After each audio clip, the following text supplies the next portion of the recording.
नमस्कार, स्वागत छ यहाँलाई नेपाल अनलाइन स्कुलको युट्युब च्यानलमा। आज हामी कक्षा 10 को अनिवार्य स्वास्थ्य जनसङ्ख्या तथा वातावरण शिक्षाको एसइको प्रदेश नम्बर 7 मा सोधिएको प्रश्न र त्यसको उत्तरहरू चाहिँ हामीले लिएर आएका छौँ 2075 सालको है त। त्यो कुरा तपाईहरुले बुझ्नु होला। 75 सालमा प्रदेश नम्बर 7 अर्थात् सुदूरपश्चिम प्रदेशमा अनिवार्य स्वास्थ्य जनसङ्ख्या र वातावरण शिक्षामा सोधेको प्रश्न र त्यसको उत्तरहरू हामीले यो भिडियोमा लिएर आएका छौँ है त। ल अब यसमा हामीले के कुरा बुझ्छौँ भने हामीसँग 3वटा खण्डहरू हुन्छन् हाम्रो प्रश्नमा, समूह क, समूह ख र समूह ग गरी।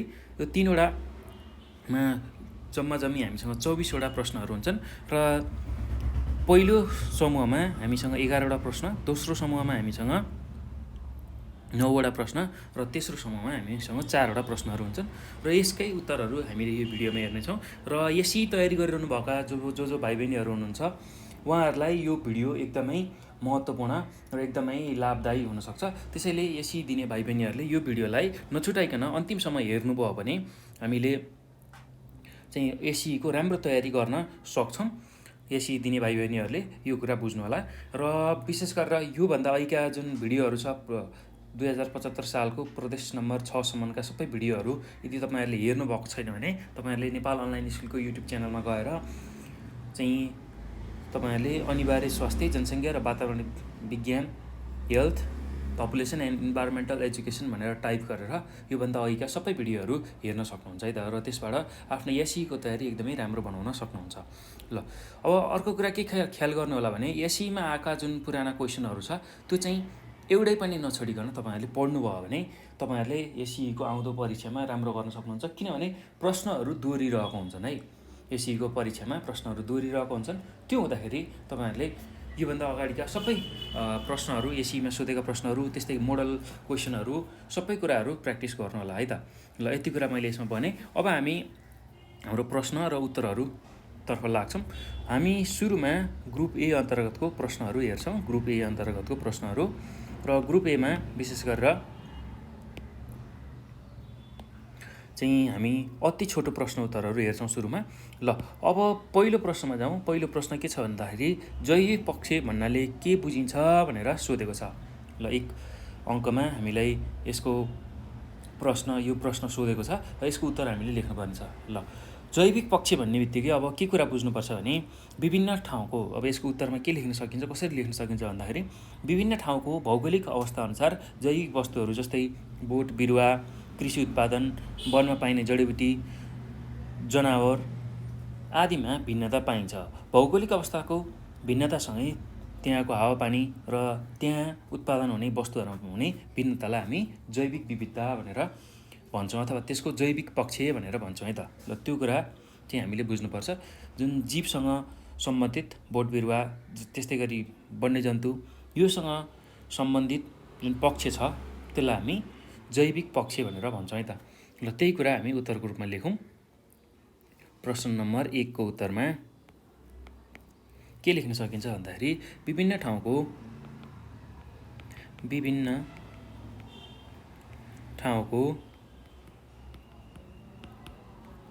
ठाउँको भौगोलिक अवस्था अनुसार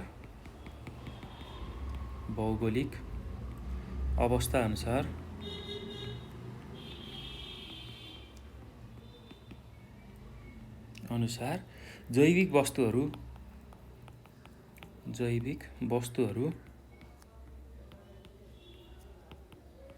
जस्तै बोट बिरुवा,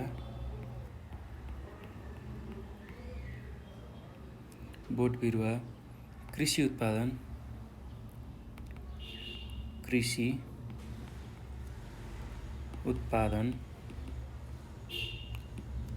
वनमा पाइने जडीबुटी,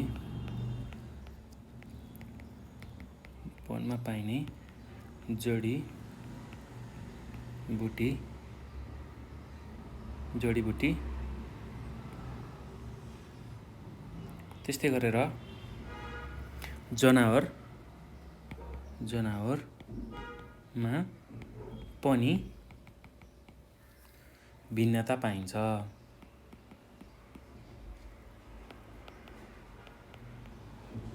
ल यो कुरा लेख्नु होला।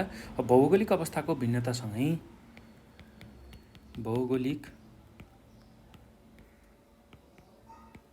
अवस्थाको भिन्नतासँगै त्यहाँको हावापानी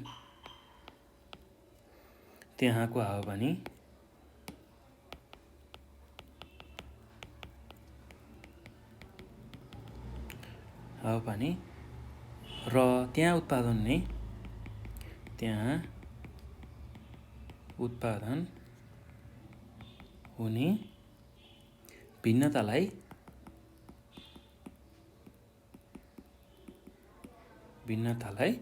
जैविक पक्ष भनिन्छ। जैविक पक्ष भनिन्छ भनेर हामीले लेख्न सक्छौँ है त। ल अब दोस्रो नम्बरको प्रश्नमा जाउँ। दोस्रो नम्बरको प्रश्नमा के छ भन्दाखेरि यदि नेपालको कुल जनसङ्ख्या 2,64,94,504 भए नेपालको जनघनत्व कति होला भनेर सोधेको छ। ल यदि नेपालको कुल जनसङ्ख्या 2,64,94,504 छ भने चाहिँ नेपालको जनघनत्व कति होला भनेर सोधेको छ। ल अब जनघनत्व निकाल्नको लागि हामीसँग सूत्र छ, त्यो सूत्र हामीले थाहा हुनुपर्छ। जनघनत्व निकाल्न हामीले कुल जनसङ्ख्यालाई चाहिँ कुल क्षेत्रफलले भाग गऱ्यौँ भने त्यसले चाहिँ हामीलाई जनघनत्व दिन्छ है त। त्यसैले अब नेपालको हामीलाई कुल जनसङ्ख्या दिएको छ र अब कुल क्षेत्रफल चाहिँ हामीले थाहा हुनु पऱ्यो है त। नेपालको कुल क्षेत्र भनेको 1,47,181 वर्ग किलोमिटर हो। र त्यो कुरा चाहिँ हामीलाई थाहा हुनुपर्छ है त। ल त्यो जान्ने बित्तिकै हामीले सजिलै यसको उत्तर लेख्न सक्छौँ। अब 2 नम्बरको प्रश्नको उत्तरमा कसरी लेख्न सकिन्छ भन्दाखेरि हामीलाई के दिएको छ भन्दाखेरि यहाँ नेपालको कुल जनसङ्ख्या दिएको छ। नेपालको कुल जनसङ्ख्या दिएको छ है त।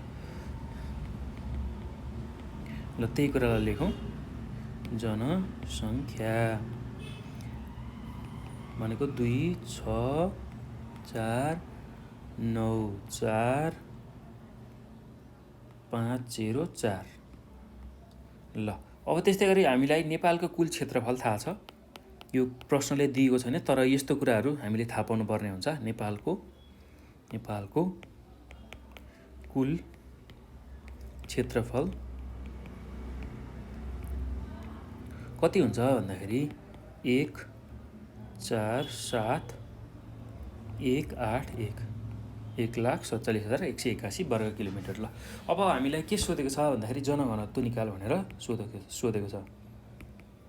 जनघनत्व हामीले निकाल्नु पर्नेछ र अब सूत्र अनुसार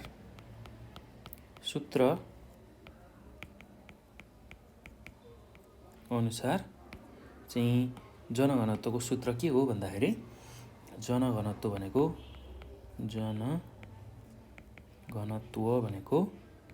चाहिँ कुल जनसङ्ख्यालाई कुल क्षेत्रफलले चाहिँ भाग गर्नु पर्यो। कुल क्षेत्रफलले भाग गऱ्यौँ भने त्यसले हामीलाई जनघनत्व दिन्छ। र अहिलेको हाम्रो कुल जनसङ्ख्या कति छ भन्दाखेरि 2,6,4,9,4,504 लाई 1,47,181 ले भाग गर्नु पऱ्यो। यो गर्दाखेरि यसलाई क्यालकुलेटरमा थिच्दा कति आउँछ भन्दाखेरि 180 प्रति किलोमिटर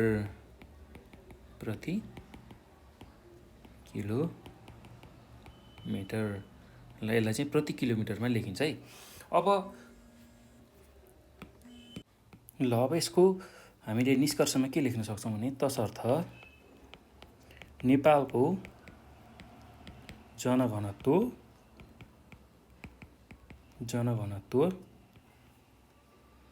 180 प्रति किलोमिटर छ भनेर हामीले लेख्न सक्छौँ है त। मिटर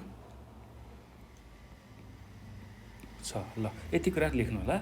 अब हामी प्रश्न नम्बर 3 मा जाउँ। प्रश्न नम्बर 3 मा के छ भन्दाखेरि विकासका निम्ति चाहिने कुनै एक आधारभूत पक्षको उदाहरण लेख्नुहोस् भनेर सोधेको छ। विकासको लागि चाहिने एउटा आधारभूत चाहिँ पक्ष भनेको के हो भनेर सोधेको छ। ल अब यसको आधारभूत पक्षमा धेरै पक्षहरू छन्। विकासको लागि चाहिने चाहिँ बाटोघाटो, त्यसै गरी बिजुली, स्वास्थ्य, शिक्षा र त्यसमध्ये कुनै एउटा तपाईँहरूले लेख्न सक्नुहुन्छ है त। ल मैले चाहिँ अहिले शिक्षाको बारेमा लेख्छु। प्रश्न नम्बर 3 को उत्तरमा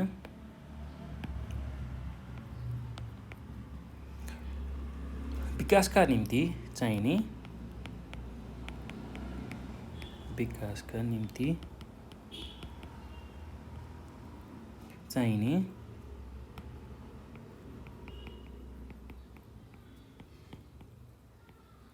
एक आधारभूत पक्ष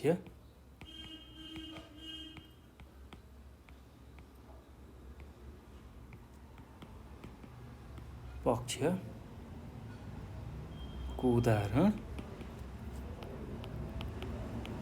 उदाहरण शिक्षा हो भनेर हामीले लेख्न सक्छौँ है त।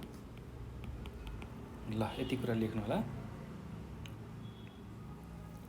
अब यो पछि अर्को प्रश्न के छ भन्दाखेरि प्रश्न नम्बर 4 मा पृथ्वी राजमार्ग नेपालको कुन भौगोलिक प्रदेशमा पर्दछ भनेर सोधेको छ। ल पृथ्वी राजमार्ग नेपालको पहाडी प्रदेशमा पर्छ भनेर हामीले यसको उत्तरमा लेख्न सक्छौँ है त। त्यही कुरालाई लेखौँ। प्रश्न नम्बर 4 को उत्तरमा पृथ्वी राजमार्ग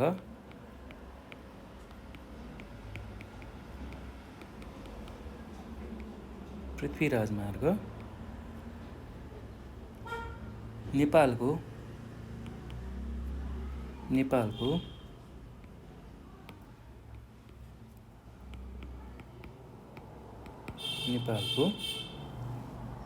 पहाडी प्रदेशमा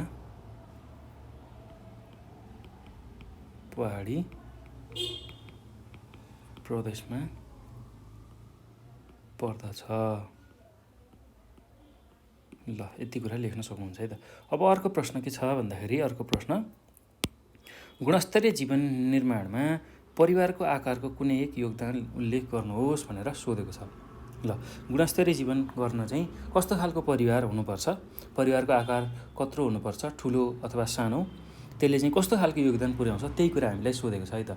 र यसमा के लेख्न सकिन्छ भने गुणस्तरीय जीवन निर्माणमा परिवारको आकारको कुनै एक योगदान भनेको सानो परिवार भएमा परिवारको आवश्यकता पुरा गर्न सजिलो हुन्छ भनेर हामीले लेख्न सक्छौँ। त्यस्तै ठुलो परिवार भयो भने परिवारको जुन आधारभूत आवश्यकतादेखि अन्य आवश्यकताहरू पुरा गर्न गाह्रो हुन्छ। ल त्यही कुरालाई उत्तरको रूपमा लेखौँ। प्रश्न नम्बर 5 को उत्तरमा गुणस्तरीय जीवन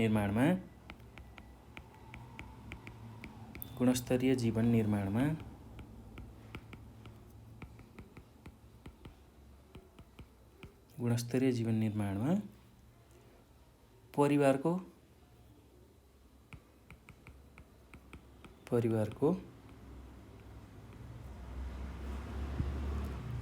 आकारको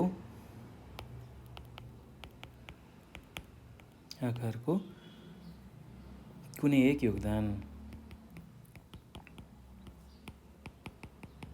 ल त्यो योगदान के हुनसक्छ भन्दाखेरि चाहिँ सानो परिवार भएमा परिवारको आवश्यकता पुरा गर्न सजिलो हुन्छ, त्यही कुरा लेख्न सक्छौँ। सानो परिवार भएमा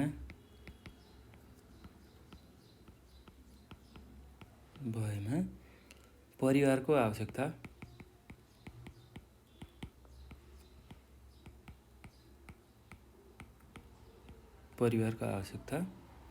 पुरा गर्न सजिलो हुन्छ।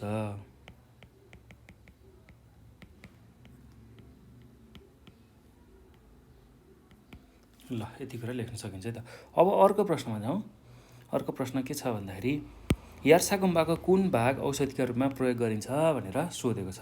ल यार्सा गुम्बाको चाहिँ सम्पूर्ण भागहरू चाहिँ औषधिको रूपमा प्रयोग गरिन्छ, त्यो कुरा हामीले बुझ्नुपर्छ है त। ल त्यही कुरा हामी लेखौँ। यार्सा गुम्बाको सम्पूर्ण भाग चाहिँ औषधिको रूपमा प्रयोग गरिन्छ। प्रश्न नम्बर 6 को उत्तरमा यर्सा गुम्बाको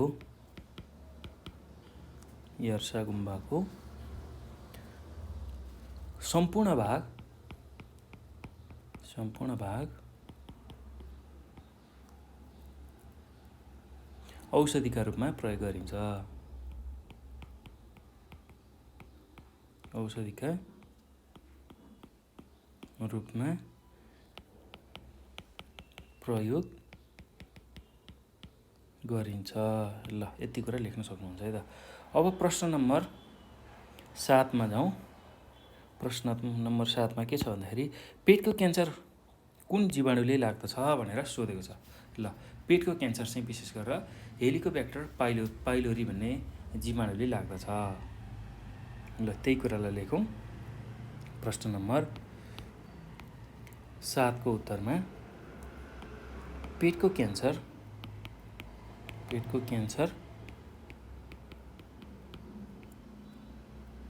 हेलिकोब्याक्टर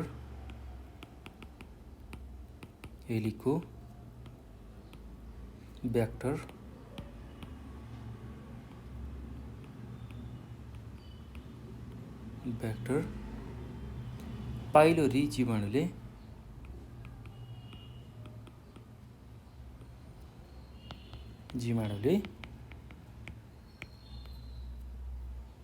लाग्दछ।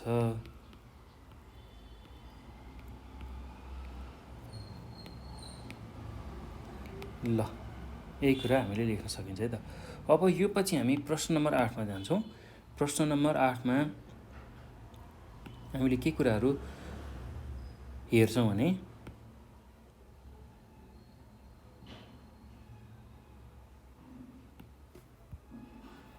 प्रश्न नम्बर 8 मा के सोधेको छ भन्दाखेरि गर्भ तुइनु भन्नाले के बुझिन्छ भनेर सोधेको छ।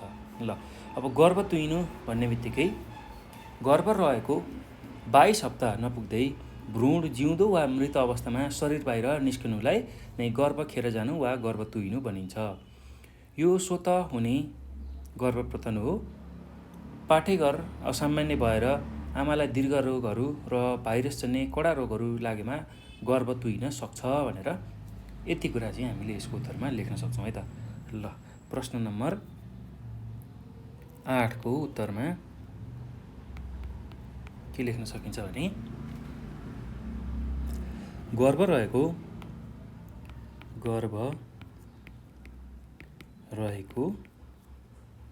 22 हप्ता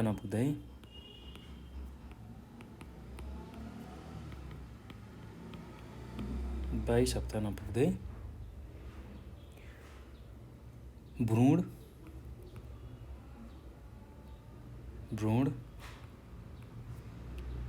जिउँदो वा मृत अवस्थामा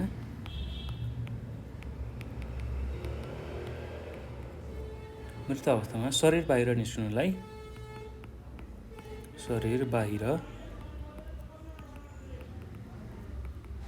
निस्कनुलाई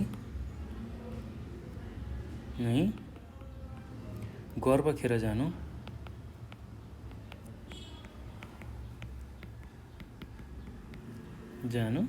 वा गर्भ तुइनु भनिन्छ। गर्भ तुइनु भनिन्छ भनेर हामीले लेख्न सक्छौँ। अब यसमै अझै के थप्न सकिन्छ भने यो स्वत हुने गर्भपतन हो।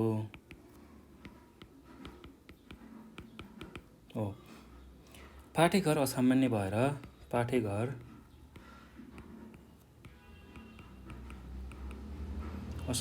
भएर त्यस्तै गरेर आमालाई दीर्घ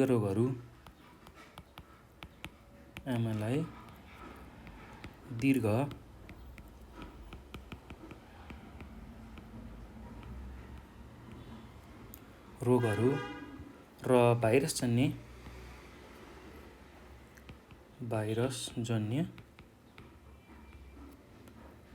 कडा रोगहरू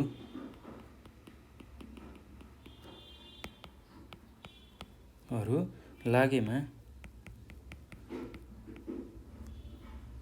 गर्भ तुहिन सक्छ।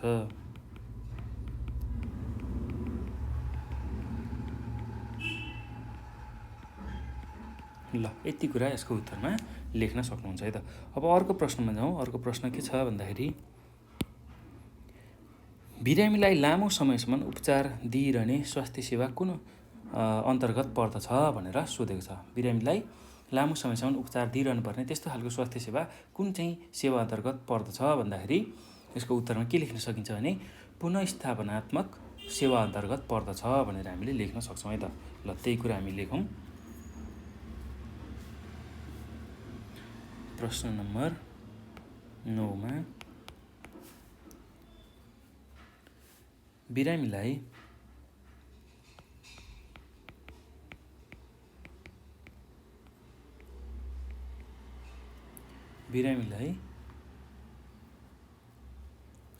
लामो समयसम्म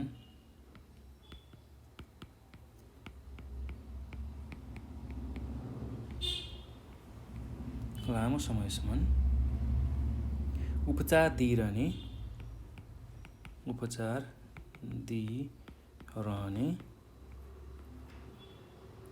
स्वास्थ्य सेवा चाहिँ केमा पर्छ भन्दाखेरि पुनःस्थापनात्मक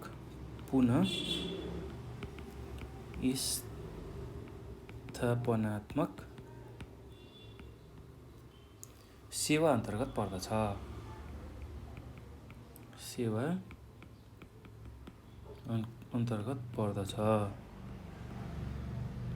ल यति कुरा तपाईहरुले लेख्न सक्नुहुन्छ है त। अब यो पछि हामी अर्को प्रश्नमा जाउँ। प्रश्न नम्बर 10 मा कसैलाई विष परेको रहेछ भने चिन्न कुनै एक लक्षण लेख्नुहोस् भनेर सोधेको छ। ल अब कसैलाई विष परेको रहेछ भने चिन्ने लक्षणहरू धेरै छन्। त्यसमध्येमा कुनै एउटा लेख्नु चाहिँ पर्ने छ हामीले अहिले। र त्यसमा नाडीको चाल बढ्ने अथवा विष परेको मान्छेलाई छटपटी हुने, डाहा हुने, त्यस्तै गरेर उसले बान्ताहरू गर्ने, मुखबाट फिँज आउने, यस्ता खालका विभिन्न लक्षणहरू देखा पर्छन्। त्यसमध्येमा कुनै एउटा तपाईहरुले लेख्न सक्नुहुन्छ है त।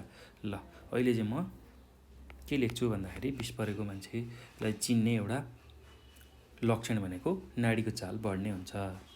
कसैलाई विष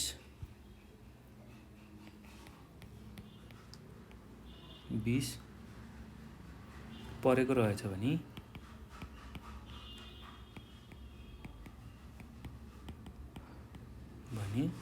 चिन्न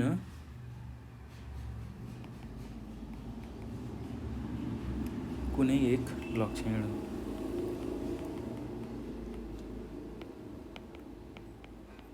ल त्यो के हो भन्दाखेरि नाडीको चाल बढ्ने हुन्छ।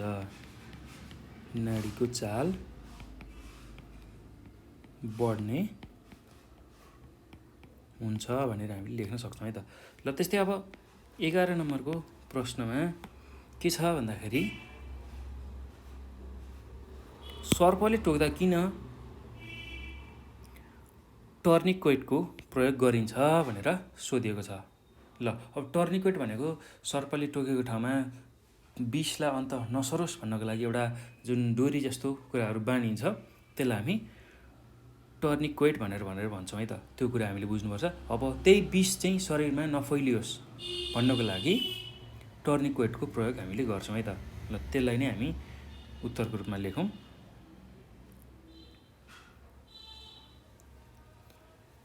यसको उत्तरमा के लेख्न सकिन्छ भने सर्पको विष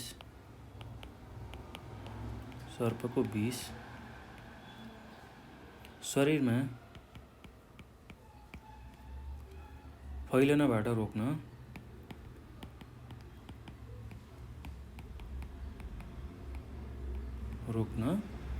टर्निक्वेटको प्रयोग गरिन्छ।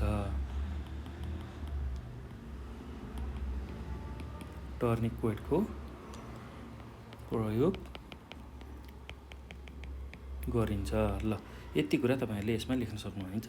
ल यो पछि अब हामी समूह ख अन्तर्गत प्रश्नोत्तरमा जान्छौँ। समूह कको हामीले सबै प्रश्न र उत्तरहरू हेऱ्यौँ। अब समूह खतिर जाउँ है त। ल समूह ख अर्थात्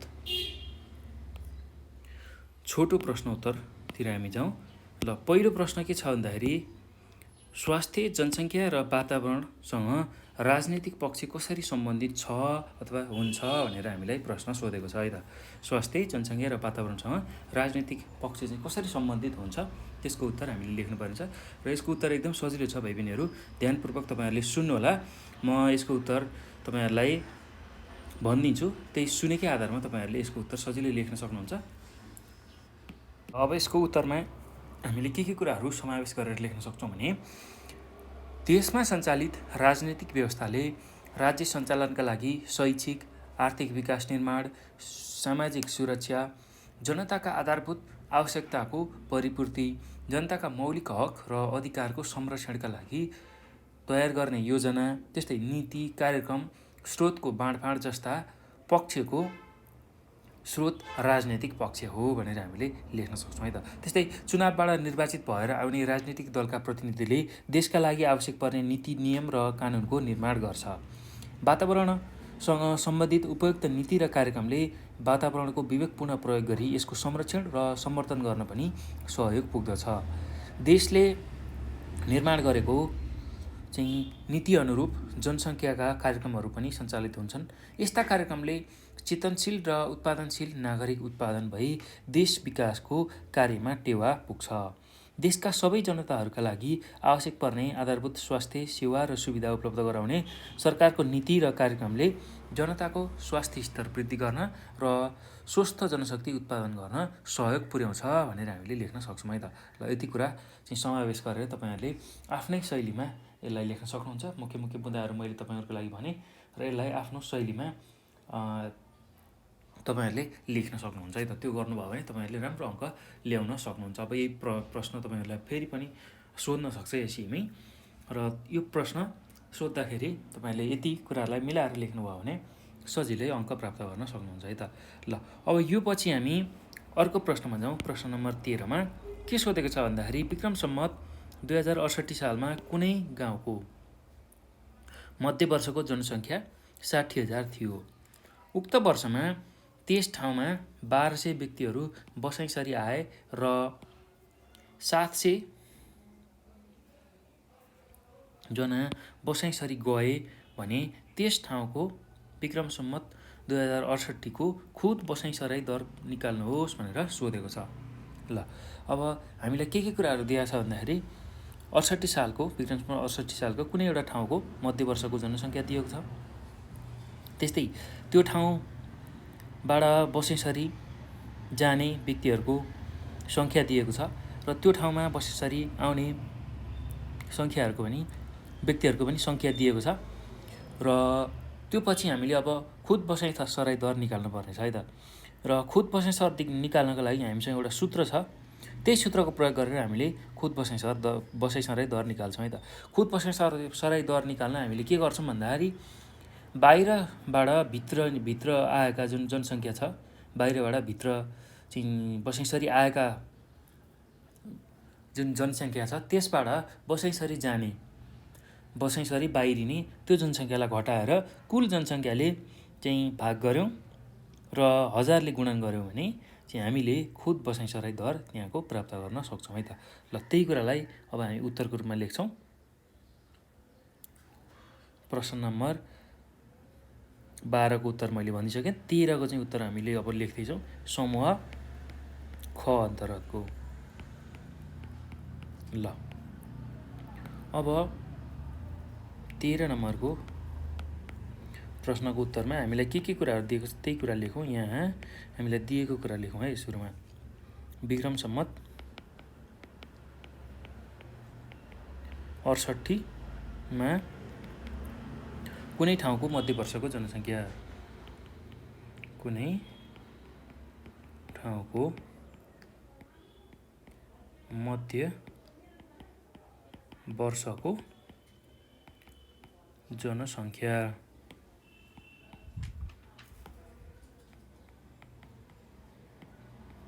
कति छ भन्दाखेरि हामीलाई कति दिएको छ भन्दा 60,000। ल अब त्यस्तै गरी विक्रम सम्वत 2068 में बसाइँसरी भित्रनेको सङ्ख्या। विक्रम सम्वत 2068 में बसाइँसरी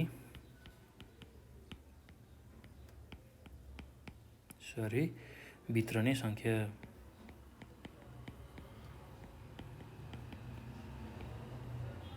कति छ भन्दाखेरि 1200। त्यस्तै विक्रम सम्वत 2068 में बसाइँसरी बाहिरिनेको सङ्ख्या। बसाइँसरी बाहिरिने सङ्ख्या त्यो कति छ भन्दाखेरि 700 दिएको छ है त प्रश्नले। अब हामीलाई के निकाल्नु छ भन्दाखेरि खुद बसाइँसराई दर निकाल्नु छ। बसाइँसराई दर निकाल्नु छ। अब यसको लागि हामीले सूत्रको प्रयोग गर्छौँ। सूत्र अनुसार अब खुद बसाइँसराई दरको सूत्र के हुन्छ भन्दाखेरि खुद बसाइँसराई दर, यसको सूत्रमा के हुन्छ भन्दाखेरि बसाइँसरी भित्रने मा बसाइँसरी बाहिरिनेलाई घटाउने। बसाइँसरी बाहिरिनेलाई घटाउने र कुल जनसङ्ख्याले चाहिँ हामीले भाग गर्छौँ। कुल जनसङ्ख्याले भाग गर्छौँ र त्यसमा हामीले के गर्छौँ भन्दाखेरि 1000ले गुणन गर्छौँ है त। अब बसाइँसरी भित्रनेको सङ्ख्या हाम्रो कति छ भन्दाखेरि 1200 छ। 1200 त्यसमा बसाइँसरी बाहिरिने कति छ भन्दाखेरि 700 छ, त्यसलाई घटाउने र तल चाहिँ कुल जनसङ्ख्या हामीलाई दिएको छ 60,000, त्यसलाई लेख्ने र यसरी 1000ले गुणन गर्ने। ल अब यतिलाई हामीले निकाल्दाखेरि क्याल्कुलेटरमा थिचेर निकाल्दाखेरि कति आउँछ भन्दा 8.33 आउँछ र यसलाई हामी प्रति हजारमा व्यक्त गर्छौँ है त। प्रति हजारमा, किनभने 1000ले चाहिँ गुणन गरिएको छ, त्यो हुँदाखेरि प्रति 1000 भनेर यसरी लेख्छौँ। ल यति कुरा तपाईँहरूले बुझ्नु होला। अब यसको अन्तिममा निष्कर्ष के लेख्न सकिन्छ भने तसर्थ त्यस ठाउँको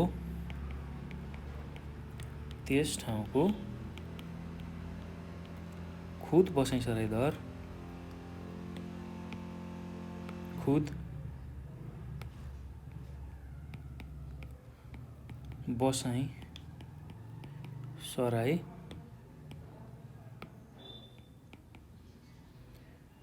बसाइँसराई दर चाहिँ कति छ भन्दाखेरि 8.33 प्रति 1000 पाइयो। ल यति कुरा हामीले बुझ्नु पर्यो है त।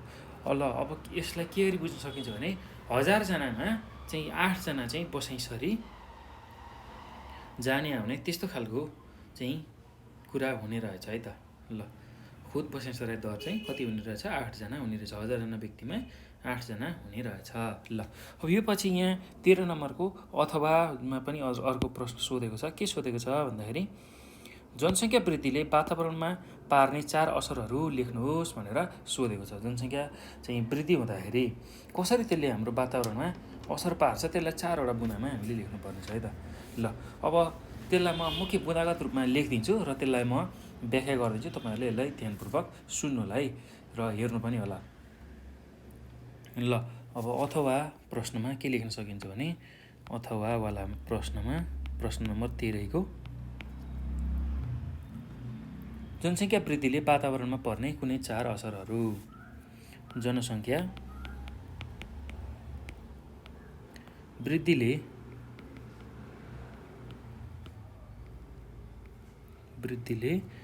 वातावरणमा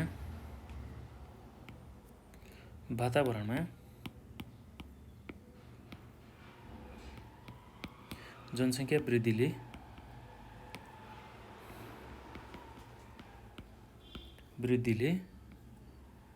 वातावरणमा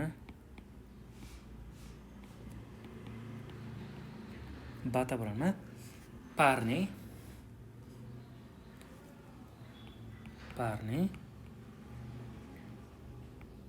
चारवटा असरहरू। ल पहिलोमा के लेख्न सकिन्छ भने पहिलो के असर पार्छ भन्दा वन तथा वनस्पतिको विनाश। वन तथा वनस्पतिको विनाश। त्यस्तै दोस्रोमा जल तथा स्थल प्राणीहरूको विनाश। जल तथा स्थल प्राणीहरूको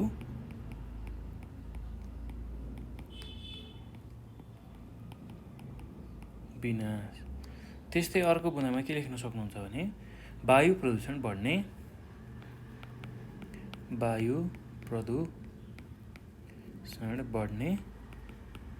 त्यस्तै अर्को बुँदामा के लेख्न सक्नुहुन्छ भने जल प्रदूषण बढ्ने। जल प्रदूषण बढ्ने।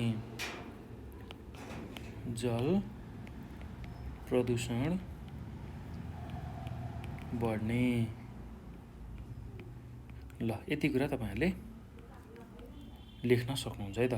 अब यो पछि यसको हामीले व्याख्या गर्छौं छोटकरीमा र त्यो व्याख्या तपाईहरुले सुन्नु होला। म यसको व्याख्या कसरी गर्ने त्यो कुराहरु भन्दिन्छु। एकदम ध्यानपूर्वक तपाईहरुले यसलाई सुन्नु होला है त।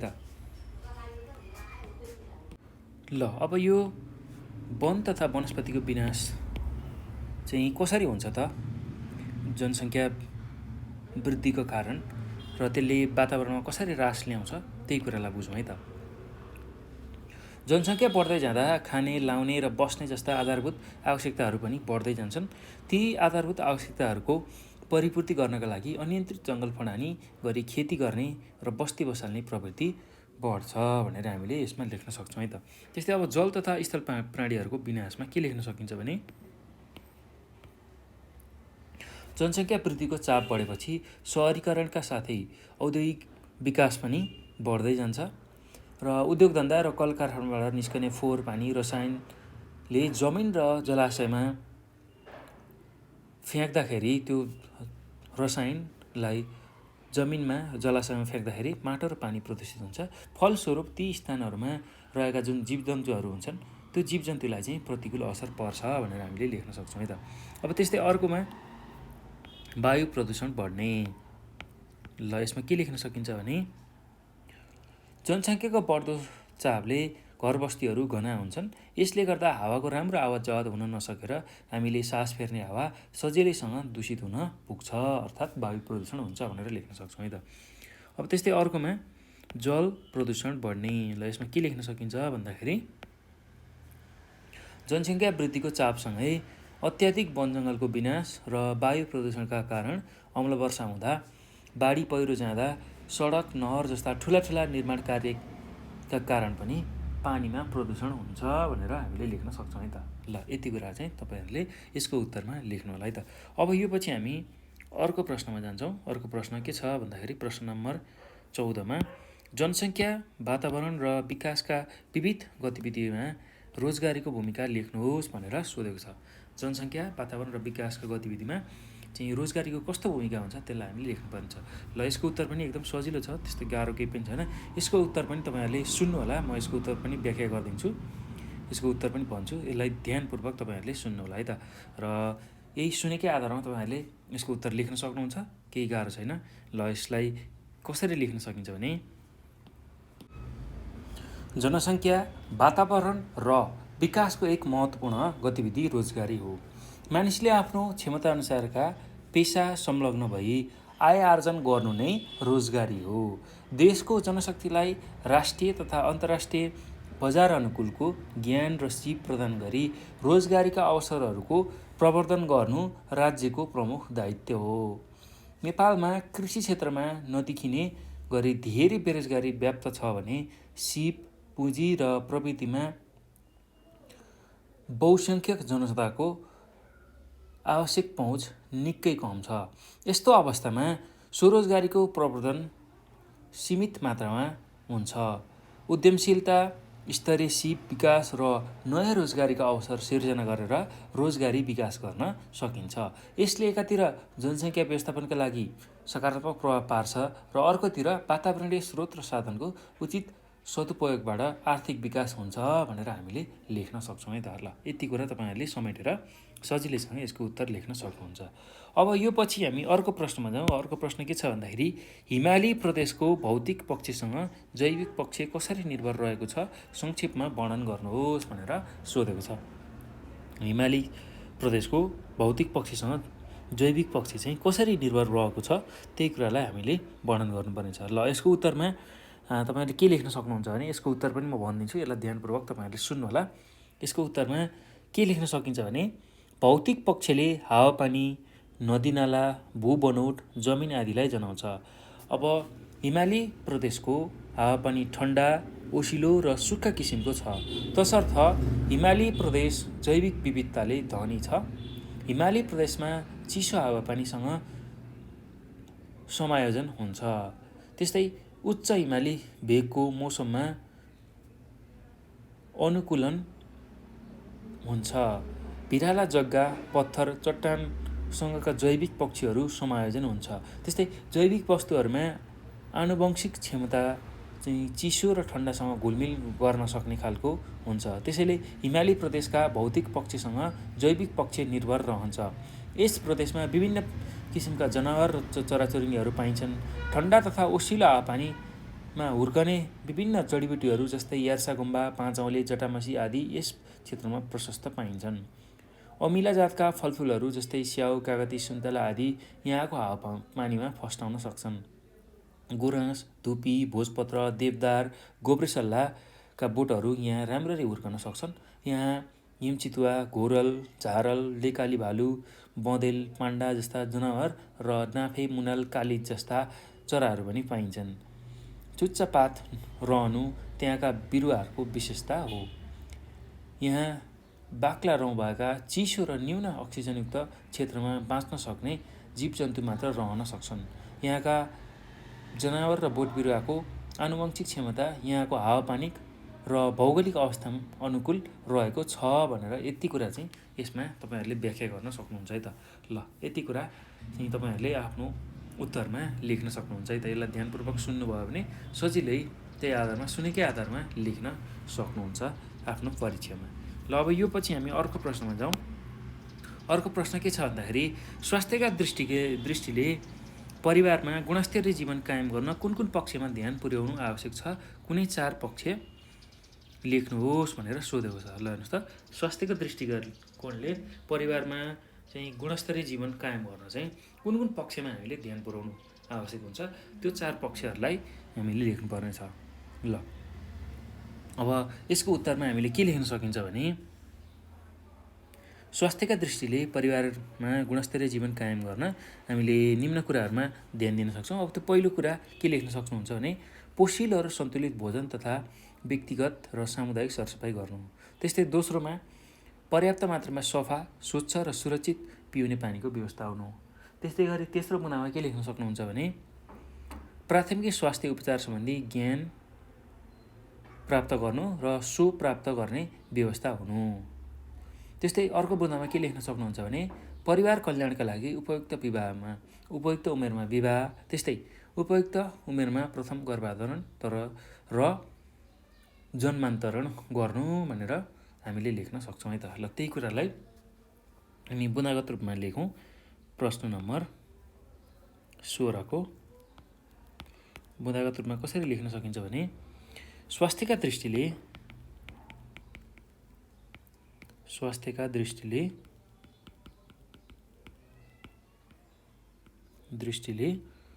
परिवारमा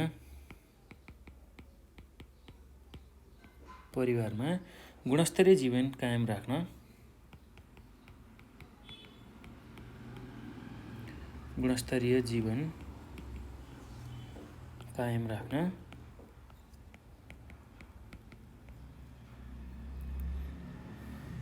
निम्न पक्षमा ध्यान पुर्याउनु पर्छ।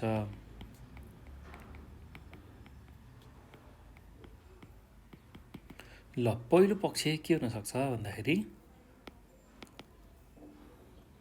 पोषिलो र सन्तुलित भोजन गर्नु तथा व्यक्तिगत र सामुदायिक सरसफाइ गर्नु।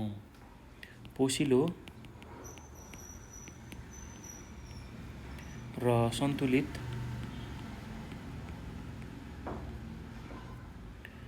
भोजन गर्नु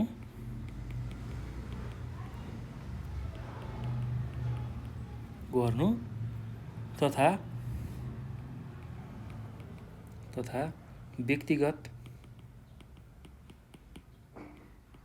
व्यक्तिगत र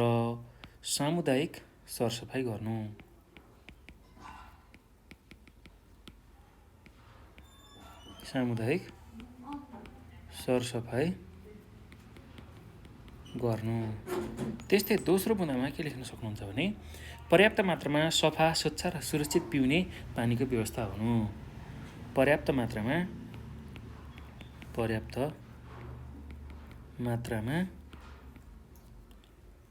सफा, स्वच्छ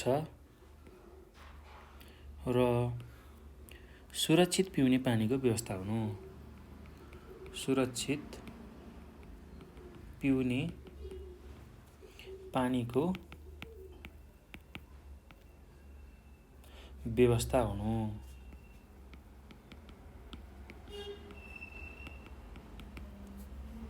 त्यस्तै अर्को बुँदामा के लेख्न सक्नुहुन्छ भने प्राथमिक स्वास्थ्य उपचार सम्बन्धी ज्ञान प्राप्त गर्नु तथा सो प्राप्त गर्ने व्यवस्था गर्नु। प्राथमिक स्वास्थ्य उपचार सम्बन्धी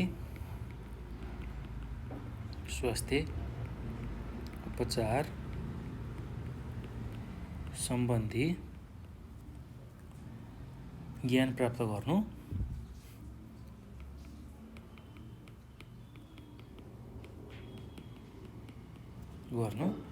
तथा सो प्राप्त गर्ने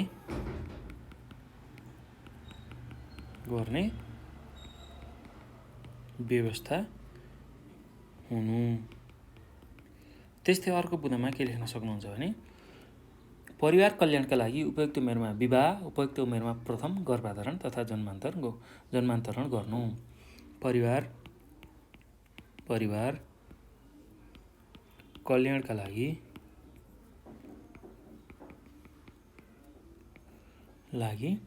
उपयुक्त उमेरमा विवाह,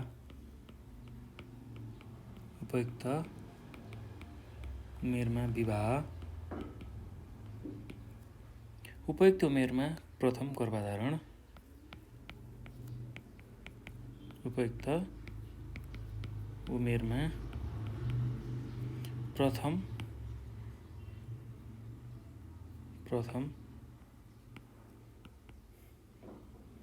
गर्भधारण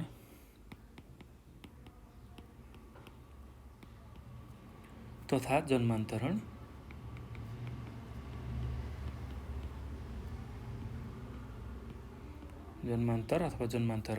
गर्नु। ल यति कुरा तपाईहरुले लेख्न सक्नुहुन्छ है त। अब यो पछि हामी अर्को प्रश्नमा जाउँ। अर्को प्रश्न के छ भने 17 नम्बरमा नेपालमा दुर्लभ हुँदै गइरहेका कुनै 4 वनस्पतिको नाम लेखी कुनै एकको परिचय दिनुहोस् भनेर सोधेको छ। ल अब नेपालमा दुर्लभ हुँदै गइरहेको चाहिँ वनस्पतिहरुमा के पर्छ भन्दाखेरि चाँप, पाँचौले, यार्सागुम्बा, जटामसी। ल त्यही कुरालाई लेखेर कुनै एउटाको हामीले व्याख्या गर्नुपर्ने छ र त्यही कुरा म लेख्दै जान्छु है त। प्रश्न नम्बर 17 को उत्तरमा नेपालमा दुर्लभ हुँदै गइरहेको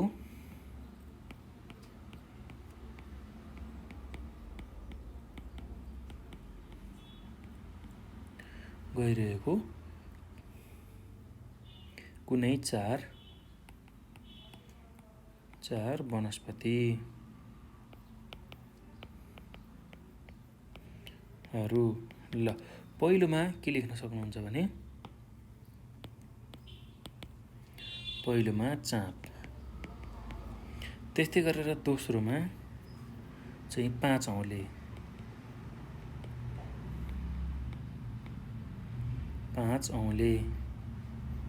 त्यस्तै तेस्रोमा के लेख्न सक्नुहुन्छ भने यार्साकुम्बा र अर्कोमा जटामसी। ल यति कुरा लेख्न सक्नुहुन्छ।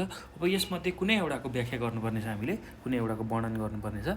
र अहिले चाहिँ म यार्साकुम्बाको बारेमा चाहिँ व्याख्या गर्छु। ल तपाईँहरूले जुनसुकैको पनि व्याख्या गर्न सक्नुहुन्छ है। चाँपको बारेमा पनि व्याख्या गर्न सक्नुहुन्छ, त्यस्तै 5 औँलेको बारेमा पनि व्याख्या गर्न सक्नुहुन्छ, त्यस्तै जटामसीको बारेमा पनि व्याख्या गर्न सक्नुहुन्छ र यार्साकुम्बाको बारेमा पनि व्याख्या गर्न सक्नुहुन्छ। र अहिले चाहिँ मैले यार्साकुम्बाको बारेमा चर्चा गर्दैछु। ल अब यार्साकुम्बाको बारेमा म लेखाउँदिनँ, यसको बारेमा म भन्छु, तपाईँहरूले यसलाई ध्यानपूर्वक सुन्नु होला है। अब यार्साकुम्बा भन्ने बित्तिकै हामीले के कुरा बुझ्नुपर्छ भने यार्साकुम्बा 3000 देखि 4200सम्म जुन मिटर हुन्छ, 4200 मिटरसम्मको उचाइका क्षेत्रहरू र हिउँले ढाकिएको घाँसे मैदानहरूमा पाइन्छ। यार्साकुम्बा चाहिँ विशेष गरेर करिब 3000 देखि 4200 मिटरसम्मको उचाइका क्षेत्रहरू र हिउँले ढाकिएका घाँसे मैदानहरूमा पाइन्छ। यार्साकुम्बा ढुसी समूहमा पर्ने वनस्पति हो। यसले हिउँदमा किराको रूप र वर्षातमा हिउँ पग्लेपछि वनस्पतिको रूप लिन्छ भनेर हामीले लेख्न सक्छौँ। अब यसको सामान्यतया बिरुवाको जस्तो डाँठ, पात, फुल, फल हुँदैन। यो हिमाली प्रदेशका अथवा हिमाली क्षेत्रका खर्कहरूमा पाइन्छ। दुध तथा महसँग मिलाएर खाएमा यसले तागत दिन्छ। यसको सङ्कलन, प्रयोग, बिक्री वितरण र निर्यात गर्न निषेध गरिएको छ। तथापि मूल्य निकै बढी भएकाले सङ्कलन गरी चोरी निकासी गरी बिक्री वितरण गर्ने गरेको पाइन्छ। यसको जैविक तथा वैज्ञानिक प्रविधि अपनाई खेतीपाती गर्न सकेको खण्डमा यसबाट राम्रो आर्थिक आर्जन गर्न सकिन्छ भनेर तपाईँहरूले यसको बारेमा लेख्न सक्नुहुन्छ है त। एकदम सजिलो छ, त्यस्तो गाह्रो केही पनि छैन। ल यति कुरा तपाईँहरूले यसको उत्तरमा लेख्न सक्नुहुन्छ है त। यार्साकुम्बाको बारेमा व्याख्या गर्न सक्नुहुन्छ। अब यो पछि चाहिँ हामी अर्को प्रश्नमा जान्छौँ। अर्को प्रश्न के छ भन्दाखेरि 17 नम्बरकै अथवा अरमा सोधेको प्रश्न छ, जैविक विविधताको क्षयीकरणले निम्ति आएका कुनै 4 असरहरू लेख्नुहोस् भनेर सोधेको छ। जुन जैविक विविधता छ त्यसको क्षयीकरण हुँदाखेरि त्यसले निम्ति आउने समस्याहरू, त्यसको असरहरू के हुन्, त्यही कुरा हामीले लेख्नुपर्ने छ। ल त्यही कुरालाई हामी लेख्दै जाउँ। र पहिलो के असर गर्छ, कस्तो खालको असर पर्छ जैविक विविधतामा ह्रास आउँदाखेरि भन्दाखेरि त्यसले चाहिँ पारिस्थितिक प्रणालीमा नै ह्रास ल्याइदिन्छ। त्यस्तै दोस्रोमा वासस्थानको नाश हुन्छ। त्यस्तै तेस्रोमा पशुपन्छीको चहल पहलमा कमी हुन्छ। त्यस्तै गरेर चौथोमा वनस्पतिका विस्तारमा कमी हुन्छ। ल त्यो कुरा हामीले लेख्न सक्छौँ है त। ल यसलाई लेख्दै जाउँ मुख्य बुँदागत रूपमा अथवा वाला प्रश्नमा। ल यहाँ के कुराहरू लेख्न सकिन्छ भने हामीले जैविक विविधताको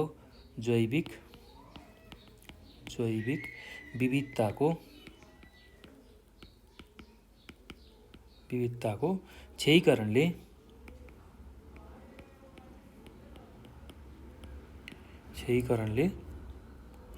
निम्ति आएका 4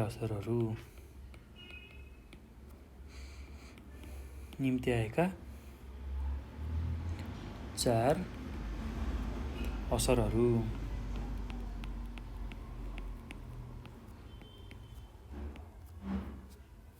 ल अब त्यसमा पहिलो के लेख्न सक्नुहुन्छ भने पहिलो के असर निम्ति आउने रहेछ भन्दा पारिस्थितिक प्रणालीमा ह्रास।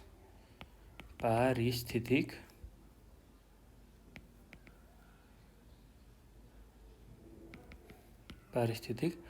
प्रणालीमा प्रणालीमा ह्रास। त्यस्तै दोस्रो बुँदामा के लेख्न सक्नुहुन्छ भने वासस्थानको नाश।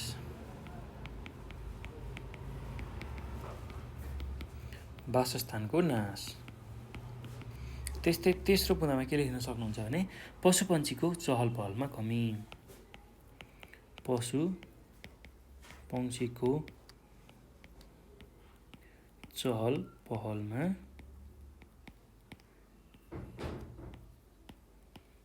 कमी। त्यस्तै अर्कोमा के लेख्न सक्नुहुन्छ भने वनस्पतिका विस्तारमा कमी। वनस्पतिका विस्तारमा कमी।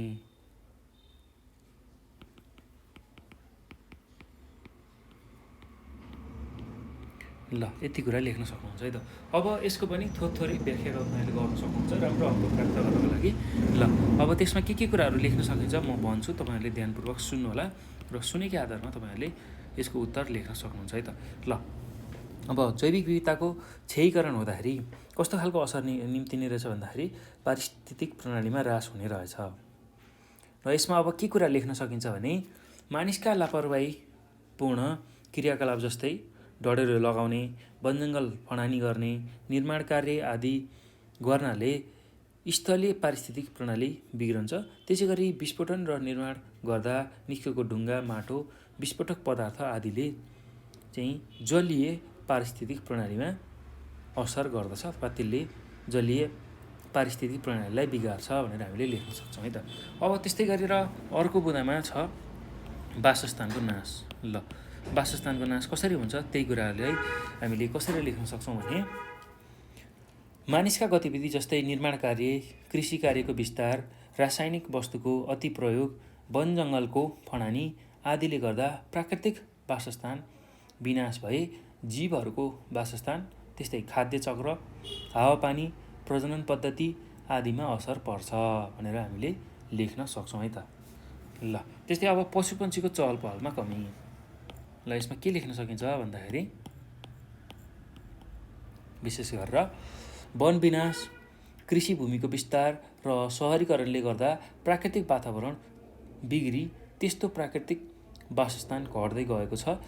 त्यसले गर्दा पशुपन्छीको चहल पहलमा कमी आउँछ भनेर हामीले लेख्न सक्छौँ है त। ल त्यस्तै अब अर्को बुँदामा के लेख्न सकिन्छ भने वनस्पतिका विस्तारमा कमी। वनस्पतिका विस्तारमा कमी। ल जनसङ्ख्या वृद्धिले गर्दा मानिसले कृषि भूमि विस्तार गर्छन्, त्यस्तै बसोबास क्षेत्रको विस्तार र सहरीकरण पनि निरन्तर भइरहेको छ। मानिसका यस्ता गतिविधिहरूले गर्दा वन जङ्गल, बोटबिरुवा, जडीबुटी र सो सम्बन्धी प्राकृतिक सम्पदाहरू नासिन्छन् भनेर हामीले लेख्न सक्छौँ है त। ल यति चाहिँ कुरा तपाईँहरूले आफ्नो उत्तरमा लेख्नु होला। अब यो पछि हामी अर्को प्रश्नमा जान्छौँ। अर्को प्रश्न के छ भन्दाखेरि प्रश्न नम्बर 18मा दूषित खाना र पानीबाट सर्ने रोगहरूको सूची तयार गरी कुनै एकको लक्षणहरू लेख्नुहोस् भनेर सोधेको छ। ल अब दूषित खाना र पानीबाट सर्ने रोगहरूमा के पर्छ भन्दाखेरि झाडा पखाला, आउँ, हैजा, हेपाटाइटिस बी, ओ र गोलो जुका यस्तो खालको चाहिँ सर्व रोगहरू लाग्छ। अब यसकैमा कुनै एउटाको लक्षण हामीले लेख्नु पऱ्यो है त। ल अहिले चाहिँ म गोलो जुकाको बारेमा तपाईँहरूलाई लेखाइदिन्छु, व्याख्या गर्छु, त्यसलाई ध्यानपूर्वक सुन्नु होला है। ल प्रश्न नम्बर 18मा के लेख्नु पर्यो भन्दाखेरि हामीले दूषित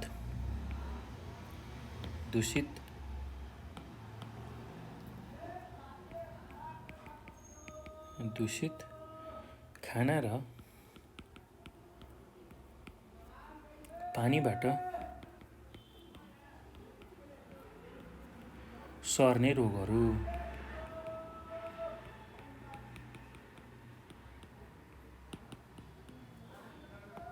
ल अब दूषित खाना र पानीबाट सर्ने रोगहरूमा पहिलो छ झाडा पखाला।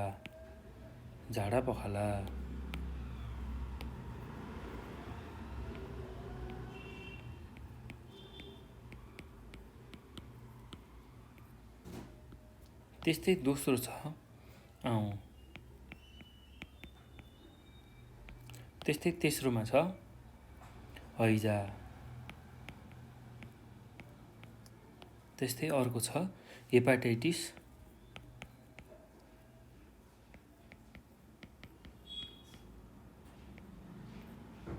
हेपाटाइटिस बी र ओ। र त्यस्तै अर्कोमा छ गोलो जुका पर्नु।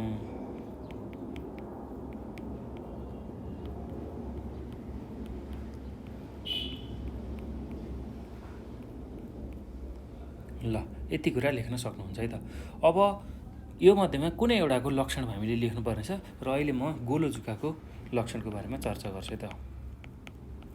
गोलो जुकाका लक्षणहरू।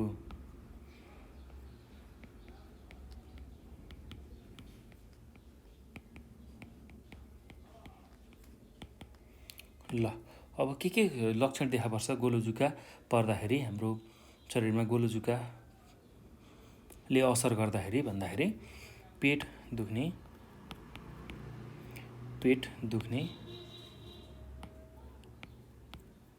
दुख्ने तथा फुल्ने।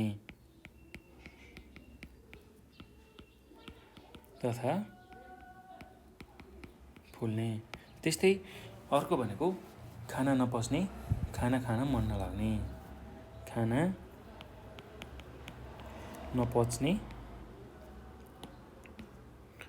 नपच्ने, त्यस्तै खाना खान मन नलाग्ने।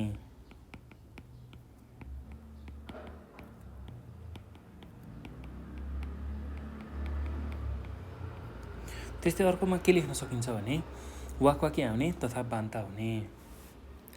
वाकवाकी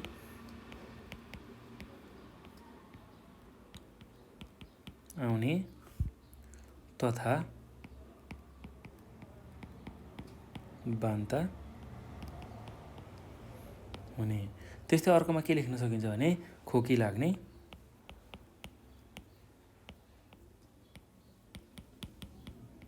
त्यस्तै अर्कोमा के लेख्न सकिन्छ भन्दाखेरि कहिलेकाहीँ दिशामा जुका देखिने,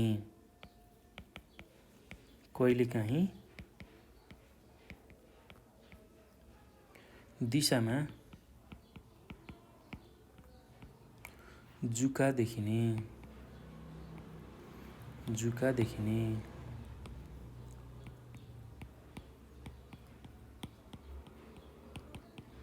त्यस्तै अर्को के हुन्छ भन्दाखेरि कहिलेकाहीँ मसिना टुक्रा जुका चाहिँ नाक वा मुखबाट बाहिर निस्कने।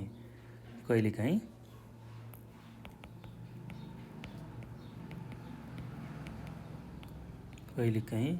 मसिना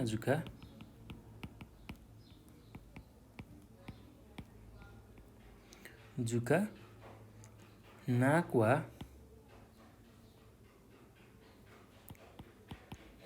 वा मुखबाट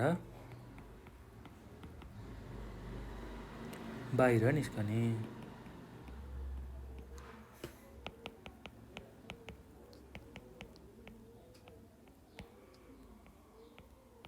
ल यति कुरा यसको उत्तरमा लेख्न सक्नुहुन्छ है त। अब यो पछि हामी अर्को प्रश्नमा जाउँ।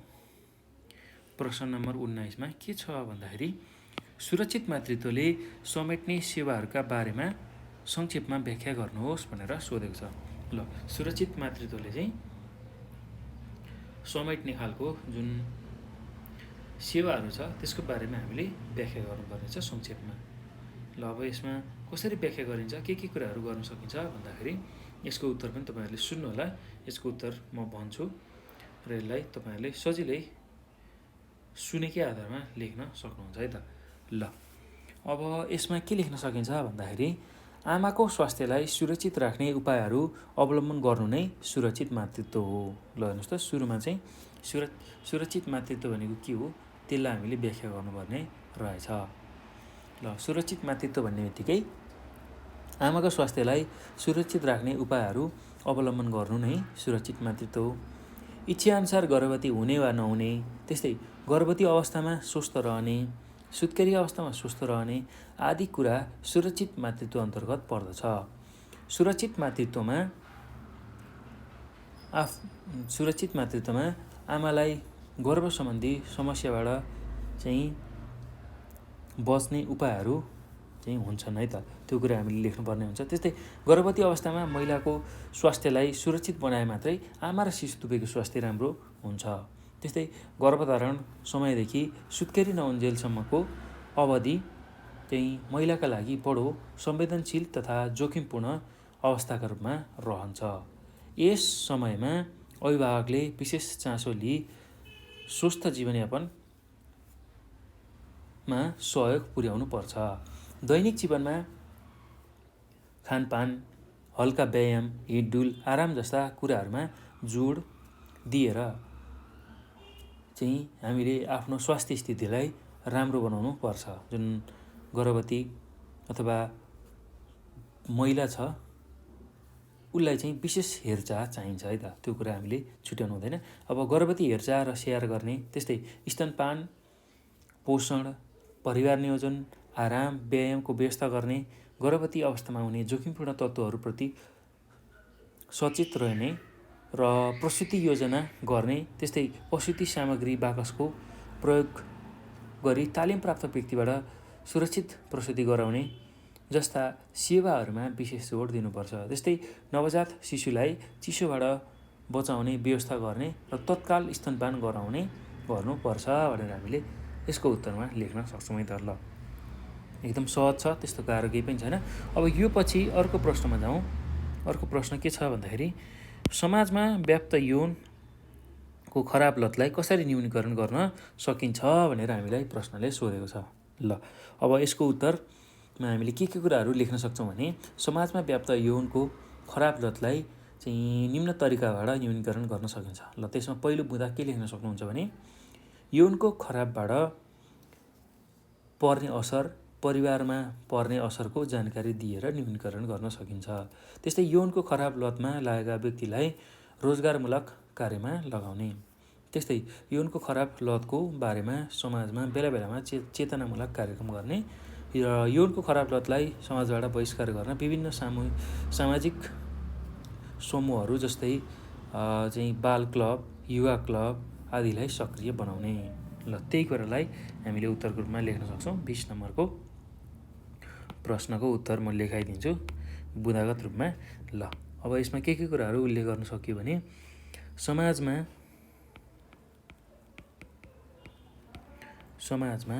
व्याप्त यौनको खराब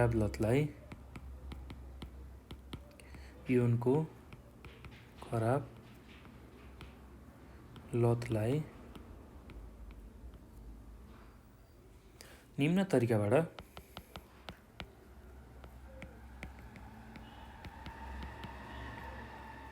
तरिकाबाट न्यूनीकरण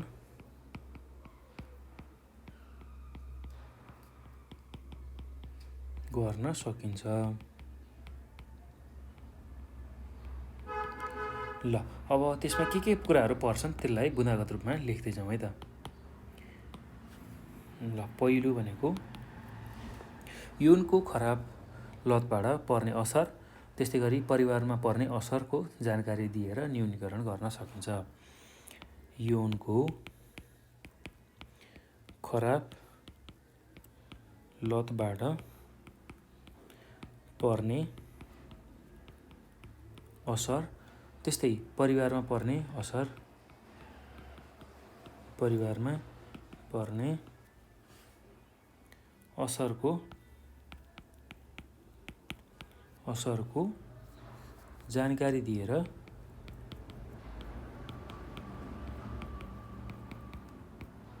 जानकारी दिएर न्यूनीकरण गर्न सकिन्छ।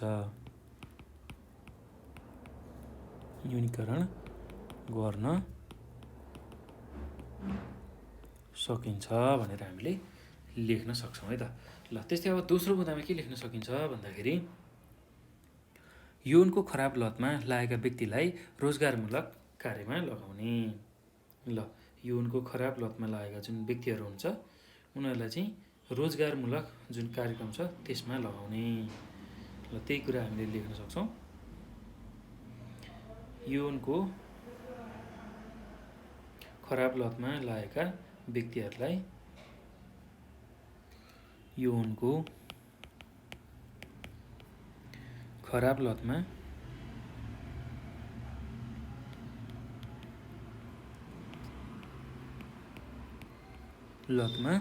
लागेका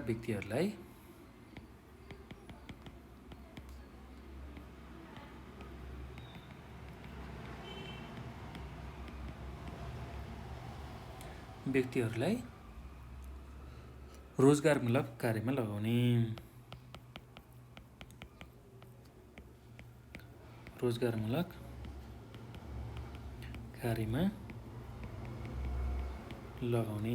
त्यस्तै अर्को के गर्न सकिन्छ भने यौनको खराब लतको बारे समाजमा बेला बेलामा चेतनामूलक कार्यक्रम गर्ने।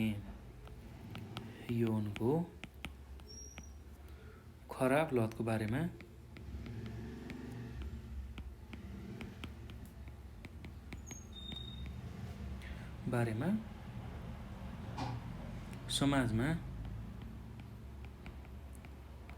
समाजमा बेला बेलामा चेतनामूलक कार्यक्रम गर्ने।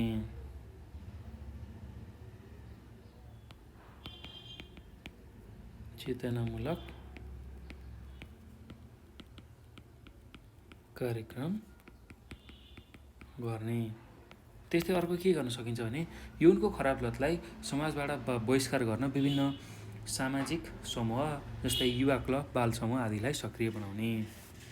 ल त्यही कुराले लेखौँ। यौनको खराब लतलाई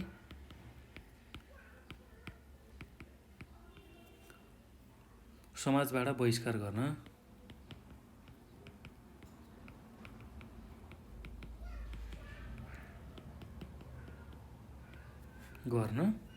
विभिन्न सामाजिक समूह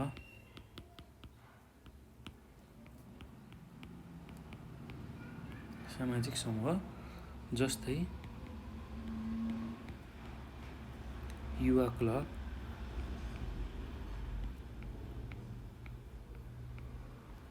क्लब, बाल समूह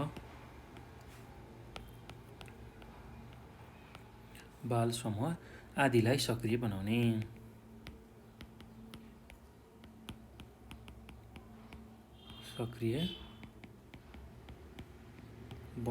भनेर हामीले लेख्न सक्छौँ है त। ल यति कुरा चाहिँ तपाईँहरूले यसको उत्तरमा लेख्नु पर्यो। एकदम सजिलो छ, त्यस्तो गाह्रो केही पनि छैन। ल अब यो पछि हामी अर्को प्रश्नमा जाउँ। अर्को प्रश्न के छ भन्दाखेरि 20 नम्बरकै अरमा सोधेको अथवामा सोधेको प्रश्न, नेपालमा पुनः स्थापनात्मक स्वास्थ्य सेवाको औचित्य पुष्ट्याउनुहोस् भनेर सोधेको छ। ल नेपालमा पुनः स्थापनात्मक स्वास्थ्य जुन सेवा छ त्यसको औचित्यलाई हामीले पुष्ट्याउनु पर्नेछ। ल यसमा के कुराहरू चाहिँ समावेश गरेर लेख्न सकिन्छ भने यसको उत्तर म भनिदिन्छु, तपाईँहरूले ध्यानपूर्वक सुनेर लेख्न सक्नुहुन्छ। ल यसलाई ध्यानपूर्वक सुन्नु होला है। यसमा हामीले के लेख्न सक्छौँ भने कुनै दीर्घ रोगबाट ग्रसित भएका, कुनै रोगका कारणले वा दुर्व्यसनमा फँसेका मानिसहरूलाई उपचारपछि पुनः व्यक्तिगत वा सामाजिक जीवनमा फर्काउनको लागि गरिने अर्थात् फर्काउने गरी उपचार जुन गरिन्छ त्यसलाई नै हामी पुनः स्थापनात्मक स्वास्थ्य उपचार भनेर भन्छौँ है त। ल यसलाई फेरि एकपटक सुन्नु होला, म यसलाई दोहोऱ्याउँछु। कुनै दीर्घ रोगबाट ग्रसित भएका, कुनै रोगका कारणले वा दुर्व्यसनमा फँसेका मानिसहरूलाई उपचारपछि पुनः व्यक्तिगत वा सामाजिक जीवनमा फर्काउन गरिने उपचार नै पुनः स्थापनात्मक स्वास्थ्य उपचार हो। ल यो शब्दबाट नै थाहा हुन्छ, पुनः स्थापना गर्ने अर्थात् फेरि स्थापना गर्ने, पहिलेकै जस्तै बनाउने भन्ने कुरा हामीले बुझ्छौँ है त। ल बिरामीलाई पुनः सामान्य दैनिक जीवनमा सरिक गराउन, सामान्य जीवनको जुन गतिविधिहरू छ त्यसमा सरिक गराउन र त्यसका लागि सरल ढङ्गले समायोजन हुन सक्षम बनाउनु नै यस पुनर्स्थापनाको प्रमुख लक्ष्य हो अथवा प्रमुख उद्देश्य हो। एड्स त्यस्तै गरेर कुष्ठरोग तथा नसा सम्बन्धी रोगका बिरामीलाई लामो समयसम्म उपचारमै रहनुपर्ने हुन्छ। यसरी लामो समय उपचारको क्रममा बिरामीले पारिवारिक, सामुदायिक तथा सामाजिक गतिविधिबाट वञ्चित हुनुपर्ने हुन्छ। त्यसैले उनीहरूलाई फेरि परिवार र समाजमा सामान्य जीवनयापन क्रियाकलापमा फर्काउनेको लागि चाहिँ पुनःस्थापनात्मक स्वास्थ्य आवश्यक पर्छ र त्यो कुराहरू नै पुनःस्थापनात्मक स्वास्थ्य सेवा अन्तर्गत पर्दछन् भनेर हामीले लेख्न सक्छौँ है त यसको उत्तरमा। ल यति कुरा चाहिँ तपाईँहरूले आफ्नो उत्तरमा यही सुनेकै आधारमा लेख्न सक्नुहुन्छ है त।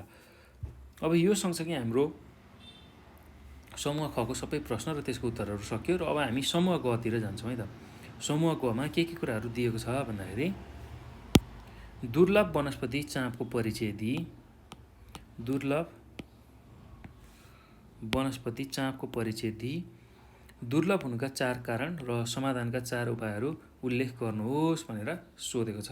ल अब सुरुमा त हामी थोरै चाँपको बारेमा चर्चा गरौँ, त्यसपछि यो दुर्लभ हुनुको कारण र यसलाई संरक्षण गर्ने अथवा यसलाई जोगाउने 4वटा उपायहरूको बारेमा चर्चा गरौँला है त। ल सुरुमा म यसलाई व्याख्या गर्छु, एकदम ध्यानपूर्वक तपाईँहरूले सुन्नुहोला र सुनेकै आधारमा नि तपाईँहरूले धेरै कुराहरू लेख्न सक्नुहुन्छ। त्यसैले अब यसलाई ध्यानपूर्वक तपाईँहरूले सुरुमा सुन्नुहोला है त। ल अब यसमा के कुराहरू लेख्न सकिन्छ भने चाँपको रुख नेपालको तराई तथा मध्य पहाडी भागमा करिब 600 देखि 1500 मिटरसम्मको उचाइमा पाइन्छ। चाँपको रुख ठुलो भई 30 मिटरको उचाइसम्म फैलिन्छ। यसको रुखको काण्ड चिल्लो र खरानी रङको हुन्छ। मिठो बास्ना आउने चाँपको फुल फिक्का पहेँलो तथा सुनौलो किसिमको हुन्छ। यसको फुलबाट तेल बनाउन सकिन्छ। यस्ता तेल आँखाको रोग र बाथ रोगका लागि उपयोग मानिन्छ। यसको फल र फुल शक्तिवर्धक मानिन्छ। यसको बोक्रा तथा पनि औषधिका रूपमा प्रयोग गरिन्छ। अति कटानबाट दुर्लभ हुन लागेको यस वनस्पतिलाई काट्न र निर्यात गर्न निषेध गरिएको छ। अब चाँपको पुनरुत्पादन चाहिँ बिउबाट चाहिँ गर्न सकिन्छ, त्यो कुरा पनि हामीले समावेश गर्नुपर्छ। अब त्यो पछि यो चाँप दुर्लभ हुनुका कुनै 4वटा कारणहरू लेख्नुहोस् भनेर हामीलाई सोधेको छ प्रश्नले र यसमा के कुराहरू लेख्न सकिन्छ भने डढेलो दाउरा सङ्कलन तथा चरण क्षेत्रको विस्तार हुनु। त्यस्तै दोस्रोमा के लेख्न सक्नुहुन्छ भने व्यापारमा चाँपको माग बढी भएकाले र मानिसले सहज आय आर्जन गर्ने लोभले यो बिरुवाको विनाश गर्नु। त्यस्तै अर्को बुँदामा के लेख्न सकिन्छ भने जथाभावी पशुचरण हुनु र अर्को बुँदामा के लेख्न सकिन्छ भने पारिस्थितिक प्रणालीमा ह्रास आउनु भनेर हामीले लेख्न सक्छौँ है त। ल अब यो पछि चाँपको संरक्षणका लागि कस्ता खालको उपायहरू अपनाउन सकिन्छ त्यसलाई पनि बुझौँ। ल चाँपको संरक्षणका लागि हामीले निम्न कुराहरू गर्न सकिन्छ है त। पहिलो बुँदामा तपाईँहरूले के लेख्न सक्नुहुन्छ भने तपाईँहरूलाई 4वटा बुँदा लेख भनेको छ, त्यो हुँदाखेरि 4वटा बुँदामै लेख्नु होला। र पहिलो बुँदामा के लेख्न सक्नुहुन्छ भने चरण क्षेत्र दाउरा र स्याउलाको लागि निश्चित स्थान वा क्षेत्र चाहिँ चक्रीय रूपमा व्यवस्थापन गर्ने। ल त्यो कुरा हामीले बुझ्नु पऱ्यो है त। कुनै एउटा निश्चित ठाउँमा चाहिँ त्यहाँ चराउने, त्यहाँ चाहिँ गाईबस्तु चराउने, त्यहीँबाट चाहिँ वनजङ्गलबाट पाइने जुन घाँस दाउरा छ त्यसलाई ल्याउन पाइने त्यस्तो खालको व्यवस्था गर्नु पऱ्यो। र एक ठाउँमा भएन भने त्यसकै अर्को जुन ठाउँ छ त्यहाँ चाहिँ त्यसरी त्यो चरण क्षेत्र त्यस्तै गरेर दाउरा र स्याउलाको निकासी गर्ने व्यवस्था गर्ने है त। त्यस्तै अब अर्को बुँदामा के लेख्न सक्नुहुन्छ भने चाँपको चोरी निकासी गर्नेलाई कानुनी रूपमा सजाय दिई यसको संरक्षण गर्न नियम तर्जुमा गर्ने। त्यस्तै अर्को बुँदामा के लेख्न सक्नुहुन्छ भने चाँपको वासस्थानलाई संरक्षित क्षेत्रको रूपमा घोषणा गर्ने। जहाँनिर चाँप पाइन्छ त्यसलाई चाहिँ संरक्षित क्षेत्र भनेर चाहिँ हामीले घोषणा गर्न सक्छौँ है त। ल अब अर्को कुरा के लेख्न सक्नुहुन्छ भने यिनीहरूको संरक्षणका लागि स्थानीय सहभागिता गराई संरक्षणबाट हुने फाइदा, जोगाउन अपनाइने उपाय र दुर्लभ हुनुका कारणहरूको बारेमा जानकारी एवं जनचेतना बढाउने भनेर तपाईँहरूले लेख्न सक्नुहुन्छ है त। ल अब यो पछि हामी अर्को प्रश्नमा जाउँ। अर्को प्रश्न के छ भन्दाखेरि 22 नम्बरमा नेपालको पहाडी प्रदेशमा आधुनिकीकरणले पारेका प्रभावलाई न्यूनीकरण गर्न कुनै 7वटा उपायहरू लेख्नुहोस् भनेर सोधेको छ। ल अब यसको उत्तर पनि म व्याख्या गर्छु भाइ बहिनीहरू, यसलाई ध्यानपूर्वक सुनेर लेख्न सक्नुहुन्छ। एकदमै सजिलो छ यसको व्याख्या पनि, र 7वटा मुख्य बुँदाहरू तपाईँहरूले चाहिँ याद गर्ने बित्तिकै तपाईँहरूले यसलाई परीक्षामा आउने बित्तिकै सजिलै लेख्न सक्नुहुन्छ। यदि परीक्षामा आइहाल्यो भने चाहिँ यसलाई सजिलै लेख्न सक्नुहुन्छ। ल अब अर्को कुरा, यसको उत्तरमा कसरी लेख्ने भन्ने कुरा हो। त्यसमा हामीले के कुराहरू लेख्न सक्छौँ भने यसको उत्तरमा नेपालको पहाडी प्रदेशमा आधुनिकीकरणले पारेको जुन प्रभाव छ त्यसलाई चाहिँ न्यूनीकरण गर्न हामीले निम्न उपायहरू अपनाउन सक्छौँ। ल पहिलो उपाय के हुनसक्छ भने वन जङ्गलको फडानीलाई रोकी वन जङ्गलको संरक्षण गर्ने। त्यस्तै गरेर दोस्रो बुँदामा के लेख्न सक्नुहुन्छ भने आधुनिकीकरणले तराईमा जुन खालको बस्तीहरू बसिरहेको छ त्यो बस्ती जुन तराईमा पहाडबाट मान्छे गएर बस्ने प्रचलन छ त्यसलाई कम गर्नु पर्यो है त। ल विशेष गरेर हामीलाई पहाडी क्षेत्रको सोधेको हुनाले जुन आधुनिकीकरण हुँदाखेरि चाहिँ तरकारी खेतीहरू भइरहेको छ पहाडमा, त्यसमा चाहिँ विशेष गरेर विषादी र युरिया मलहरूको अत्याधिक प्रयोग भएको पाइएको छ। हो त्यस्तो खालको खेतबारीको जुन मलहरू प्रयोग गर्ने परिपाटी छ, रसायनहरू हाल्ने परिपाटी छ, त्यसलाई कम गरेर जैविक खेती र अर्ग्यानिक खेतीतिर चाहिँ हामीले अगाडि बढ्नुपर्छ। अर्थात् त्यसमा प्राङ्गारिक मलहरू, कम्पोस्ट मलहरू हालेर चाहिँ तरकारीहरूको उत्पादन, आफूलाई खाने अन्नहरूको उत्पादन गर्नु आवश्यक हुन्छ। त्यस्तै गरेर अब तेस्रो बुँदामा के लेख्न सक्नुहुन्छ भने खेती र बसोबासका लागि कमजोर, भिरालो, धाँजा फाटेको पाको जमिनको प्रयोग गर्नु हुँदैन अथवा त्यसमा रोक लगाउनु पर्छ। त्यसै गरी अर्को बुँदामा के लेख्न सक्नुहुन्छ भने अतिचरण र वन विनाशलाई रोक्नुपर्ने चेतना चाहिँ स्थानीय व्यक्तिहरूमा जगाउनु पर्छ। त्यस्तै गरेर अर्को बुँदामा के लेख्न सकिन्छ भने वृक्षारोपण गर्ने, वन तथा जलाधारको संरक्षण गर्ने। त्यस्तै अर्को बुँदामा के लेख्न सकिन्छ भने भूक्षय, बाढी पहिरो आदि समस्याहरू समाधान गर्न भिरालो जमिनमा खेतीपाती गर्दा गारा र कान्ला पद्धति अपनाउने भनेर हामीले लेख्न सक्छौँ है त। ल अब त्यसपछि अर्को बुँदामा के लेख्न सकिन्छ भने बाढी पहिरो नियन्त्रणका विभिन्न उपायहरू अवलम्बन गर्ने भनेर हामीले लेख्न सक्छौँ है त। ल यति बुँदाहरू चाहिँ तपाईँहरूले सहज रूपमा लेख्न सक्नुहुन्छ र सुनेकै आधारमा तपाईँहरूले लेख्न सक्ने भएको हुनाले मैले यसलाई लेखाइनँ।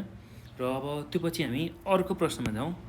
जैविक विविधतामा परेका 4 प्रतिकूल असरहरू र कुनै 3 संरक्षणका उपायहरू लेख्नुहोस् भनेर सोधेको छ। ल अब यसको उत्तर पनि म व्याख्या गर्छु, यसलाई ध्यानपूर्वक सुन्नु होला है त। जैविक विविधतामा परेका 4 प्रतिकूल असरहरू, ल त्यो के हो त्यसलाई म बुँदागत रूपमा लेख्छु, मुख्य बुँदाहरू। त्यही कुरा तपाईँहरूले लेख्न सक्नुहुन्छ है त। 23 नम्बरको प्रश्नमा जैविक विविधतामा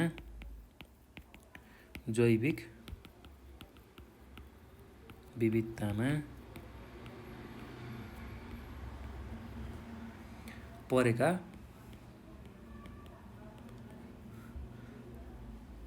4 प्रतिकूल असरहरू, 4 प्रतिकूल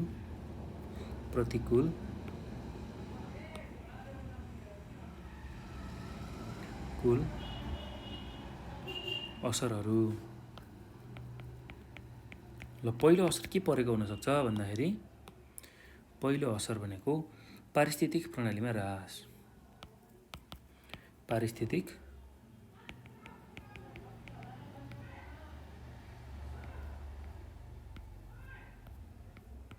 प्रणालीमा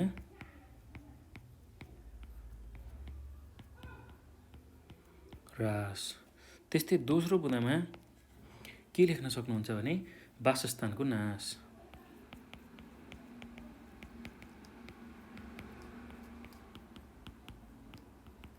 त्यस्तै अर्को बुँदामा के लेख्न सक्नुहुन्छ भने पशुपन्छीको चहल पहलमा कमी, पशु पन्छीको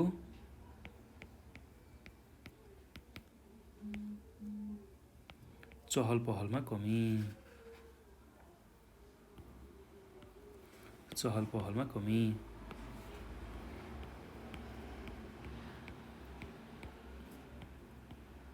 त्यस्तै अर्को के लेख्न सकिन्छ भने वनस्पतिका विस्तारमा कमी। वनस्पतिका विस्तारमा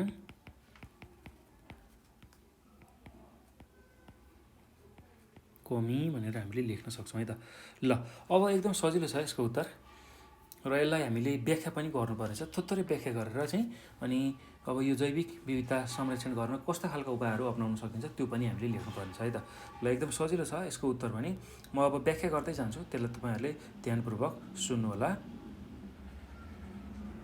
ल अब सुरुमा पारिस्थितिक प्रणालीमा ह्रास। ल यसमा के कुराहरू अझ लेख्न सक्नुहुन्छ, थप्न सक्नुहुन्छ भने तपाईँहरूले मानिसका लापरवाहीपूर्ण क्रियाकलाप जस्तै डढेलो लगाउने, वनजङ्गल फडानी गर्ने, निर्माण कार्य आदि गर्नाले स्थलीय पारिस्थितिक प्रणाली बिग्रन्छ। त्यस्तै विस्फोटन र निर्माण गर्दा निस्केको ढुङ्गा, माटो, विस्फोटक पदार्थ आदिले जलीय पारिस्थितिक प्रणाली पनि बिगार्छ भनेर हामीले लेख्न सक्छौँ है त।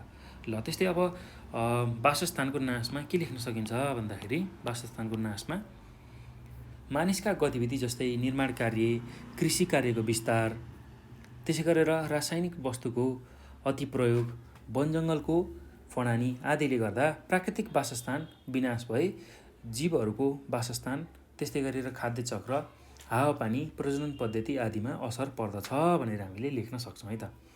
अब त्यस्तै गरेर अर्को बुँदामा के छ भन्दाखेरि पशुपन्छीको चहल पहलमा कमी।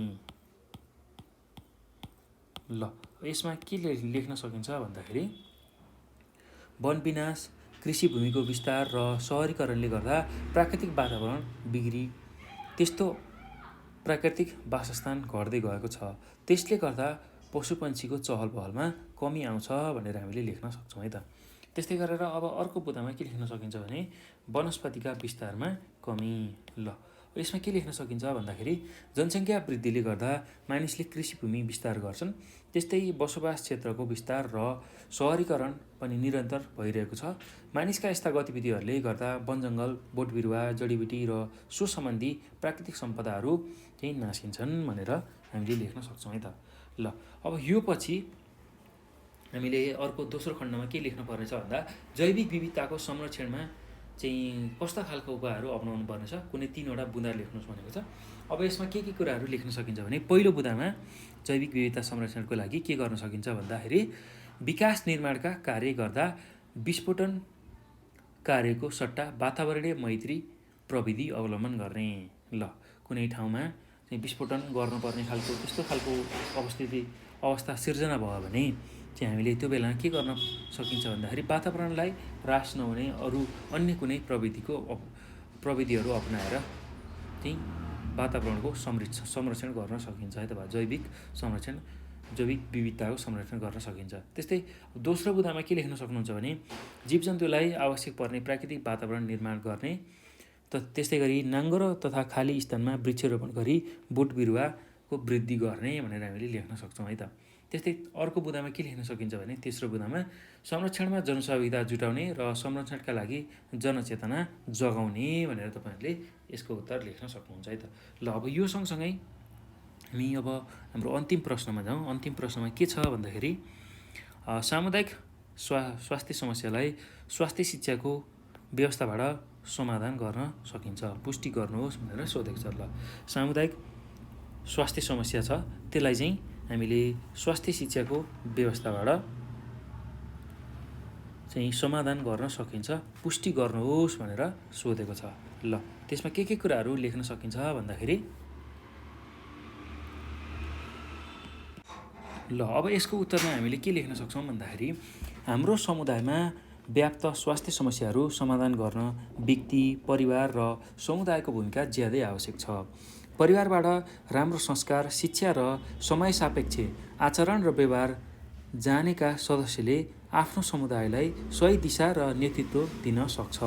अझ सामुदायिक स्वास्थ्य समस्या समाधान गर्न चाहिने व्यक्तिलाई जबसम्म परिवारको साथ र सहयोग मिल्दैन तबसम्म उसले सही अर्थमा काम गर्न सक्दैन। त्यस्तै अर्को कुरा यसमा के लेख्न सकिन्छ भने पारिवारिक स्वास्थ्यमा मात्र सुधार र समाधान ल्याउन सके समुदायमै रोगहरूको कमी आउँछ। यसको लागि प्रत्येक पारिवारिक सदस्यहरूले समुदायमा भएका स्वास्थ्य समस्याहरूको सही पहिचान र त्यसको समाधानका लागि स्वास्थ्य शिक्षा एवं विभिन्न क्रियाकलापहरू अगाडि बढाएमा सामुदायिक स्वास्थ्य सुधार ल्याउन मद्दत पुग्छ। त्यो कुरा हामीले लेख्नुपर्छ है त। त्यस्तै सामुदायिक स्वास्थ्यले समुदायमा रहेका स्वास्थ्य समस्याहरूको पहिचान गरी त्यसको समाधान समुदायकै व्यक्तिहरू मिलेर गर्ने हुनाले समुदायमा स्वास्थ्य समस्याहरू सम्बन्धित स्वास्थ्य शिक्षाको जनचेतना अभिवृद्धि हुन गई स्वस्थकर जीवनशैली चाहिँ व्यतीत गर्न सकिने हुन्छ र उपलब्ध स्वास्थ्य सेवाको पनि सही तवरले हामीले सदुपयोग गर्न सक्यौँ भने त्यसले व्यक्ति परिवार र समुदायको स्वास्थ्य स्तरमा सुधार अनि विकास ल्याउन मद्दत पुग्छ भनेर हामीले लेख्न सक्छौँ है त। त्यस्तै अब अर्को अनुच्छेदमा के कुराहरू थप्न सक्नुहुन्छ भने के कुराहरू लेख्न सकिन्छ भने स्वास्थ्य शिक्षाको अभावमा मानिसहरूले विभिन्न स्वास्थ्य समस्याहरूको सामना गर्नुपर्ने हुन्छ। साधारणभन्दा साधारण रोगहरूको लक्षण अनि समाधानको बारेमा ज्ञानको अभाव भई अकालमै ज्यान गुमाइरहेका हुन्छन् जसले गर्दा मृत्युदर उच्च हुन जान्छ। त्यस्तै सहरी क्षेत्रभन्दा दुर्गम र ग्रामीण इलाकामा मानिसहरूले स्वास्थ्य सेवा उचित तवरले पाइरहेको हुँदैनन्। उचित स्वास्थ्य सुविधाको अभावमा पनि मानिसहरू मर्ने क्रम तीव्र रूपमा वृद्धि भइरहेको छ। अझ हाम्रो देशको परिप्रेक्ष्यमा हेर्ने हो भने बढीजसो अशिक्षित मानिसहरूलाई स्वस्थ वातावरणको सिर्जना, त्यस्तै पानीबाट हुने विभिन्न सरुवा रोगहरूको जानकारी, त्यस्तै अन्य धार्मिक सांस्कृतिक रूढिवादी परम्पराहरूको कारण असमयमै मृत्यु हुने भई मृत्युदर सधैँ उच्च रहेको पाइएको छ। त्यस्तै स्वास्थ्य शिक्षाको प्रचार प्रसार राम्ररी र प्रभावकारी हुन नसकेर अशिक्षित जनसमुदायमा अन्धविश्वास र कुरीतिले चाहिँ जरा गाडेको छ जसले गर्दाखेरि स्वास्थ्य समस्या झन् जटिल बनिरहेको छ भनेर हामीले लेख्न सक्छौँ है त। त्यस्तै स्वस्थ जनशक्ति नै देशको विकासको सूत्रधार भएको हुनाले अशिक्षाका कारण व्यक्तिगत पारिवारिक एवं सामुदायिक स्वास्थ्य स्थितिको सुधार नहुनु, रोग लाग्दा धामी झाँक्री र झारफुकबाट उपचार गराउनु र अन्तिम विकल्पका रूपमा स्वास्थ्य संस्थालाई रोज्नुको कारण देशको स्वास्थ्य समस्या एवं चुनौतीहरू घट्नुको साटो बढ्दै गएको हुन्छ अथवा बढ्दै गएको पाइन्छ। पानी मात्र खुवाएर निको पार्न सकिने जुन पखाला छ त्यसलाई चाहिँ अज्ञानताको कारण चाहिँ त्यो पनि मृत्युको कारण बनिरहेको छ। त्यसैले शिक्षाको स्तर र गुणस्तर सुधार्न सके सामुदायिक स्वास्थ्य समस्याहरूलाई स्वास्थ्य शिक्षाको माध्यमबाट समाधान गर्न सकिन्छ भनेर यसरी यसको उत्तर तपाईँहरूले लेख्न सक्नुहुन्छ है त। ल एकदमै सहज छ, त्यस्तो गाह्रो चाहिँ केही पनि छैन। तपाईँहरूले विशेष गरेर चाहिँ यहाँ मैले भनेको कुराहरूलाई एकदम ध्यानपूर्वक सुन्नुभयो भने सुनेकै आधारमा पनि यसको उत्तरहरू सजिलै लेख्न सक्नुहुन्छ है त। ल यति कुरा चाहिँ यसको उत्तरमा तपाईँहरूले लेख्नु होला। र यो सँगसँगै हामीले 2075 सालको प्रदेश नम्बर 7मा एसईमा आएको अनिवार्य स्वास्थ्य जनसङ्ख्या र तथा वातावरण शिक्षाको प्रश्न र त्यसको उत्तरहरू समाधान गरिसक्यौँ। र हामीले योभन्दा अघिका भिडियोहरूमा प्रदेश नम्बर 6सम्मका सबै भिडियोहरू र त्यहाँ भएको जुन सेटहरू छ एसईमा 2075 सालमा 6वटा प्रदेशमा सोधेका सेटहरू त्यो सबैको सोल्युसन अर्थात् त्यसको उत्तरहरू हामीले हेरिसकेका छौँ। यदि तपाईँहरूले त्यसलाई हेर्नुभएको छैन भने नेपाल अनलाइन स्कुलको युट्युब च्यानलमा गएर कक्षा 10 एसई preparation health population and environmental education अर्थात् स्वास्थ्य जनसङ्ख्या तथा वातावरण शिक्षा इपिएच भनेर पनि टाइप गरेर हेर्न सक्नुहुन्छ है त। र तपाईँहरूले जो भाइ बहिनीहरू एसईको तयारीमा हुनुहुन्छ, एसईको तयारी गर्ने भाइ बहिनीहरूले यो भिडियो र यस्तै खालका भिडियोहरूलाई नछुट्याइकन चाहिँ हेर्नुभयो र त्यसबाट सबै कुराहरू पढ्नुभयो भने पक्कै पनि तपाईँहरूले एसईको आउँदो परीक्षामा राम्रो अङ्क प्राप्त गर्न सक्नुहुन्छ। त्यसैले यस्तो खालको भिडियोहरूलाई नछुटाइकन तपाईँहरूले हेर्ने गर्नु होला है त। ल यति कुरा मैले यसमा गरेँ र भाइ बहिनीहरू, अब तपाईँहरूले यो भिडियो हेर्दा धेरै कुराहरू थाहा पाइसक्नु भएको छ, बुझिसक्नु भएको छ। यदि केही कुराहरू तपाईँहरूलाई बुझ्नु भएको छैन जस्तो लाग्छ, केही कुराहरूमा कन्फ्युजन भयो भने तपाईँहरूले हामीलाई 9849595895 यो नम्बरमा कल गरेर आफ्नो जिज्ञासा समस्याहरू राख्न सक्नुहुन्छ। त्यस्तै यही नम्बरमा भाइबर वाट्सएपमा पनि हामीलाई आफ्नो जिज्ञासा समस्याहरू राख्न सक्नुहुन्छ। त्यस्तै गरेर नेपाल अनलाइन स्कुलको फेसबुक र टिकटकमा पनि हामीलाई फलो गर्न सक्नुहुन्छ। र साथसाथै यो भिडियो हेरिसकेपछि तपाईँहरूले चाहिँ यसको बारेमा सबैलाई जानकारी दिनुहोला। जो आफ्नो साथीहरू एसई दिने तयारीमा हुनुहुन्छ, सबै साथीहरूलाई यसको बारेमा जानकारी दिनुभयो भने पक्कै पनि एसई दिने सबै साथीहरूको लागि यो एकदमै ठुलो हेल्प हुन्छ। त्यो हुँदाखेरि यसलाई सकेसम्म सेयर गर्नुहोला। त्यस्तै नेपाल अनलाइन स्कुलको युट्युब च्यानललाई पनि सब्सक्राइब गर्न नभुल्नु होला है त। ल यति कुरा तपाईँहरूले गर्नुहोला र एसईमा विगतमा सोधेका सबै प्रश्नहरू चाहिँ समाधान गर्ने प्रयास गर्नुहोला र एसईको चाहिँ राम्रो तयारी गरेर परीक्षा दिनु होला है त। ल यति भन्दै म यो भिडियोबाट बिदा हुन्छु र यो भिडियो हेर्नुभएकोमा चाहिँ यहाँहरूलाई धेरै धेरै धन्यवाद।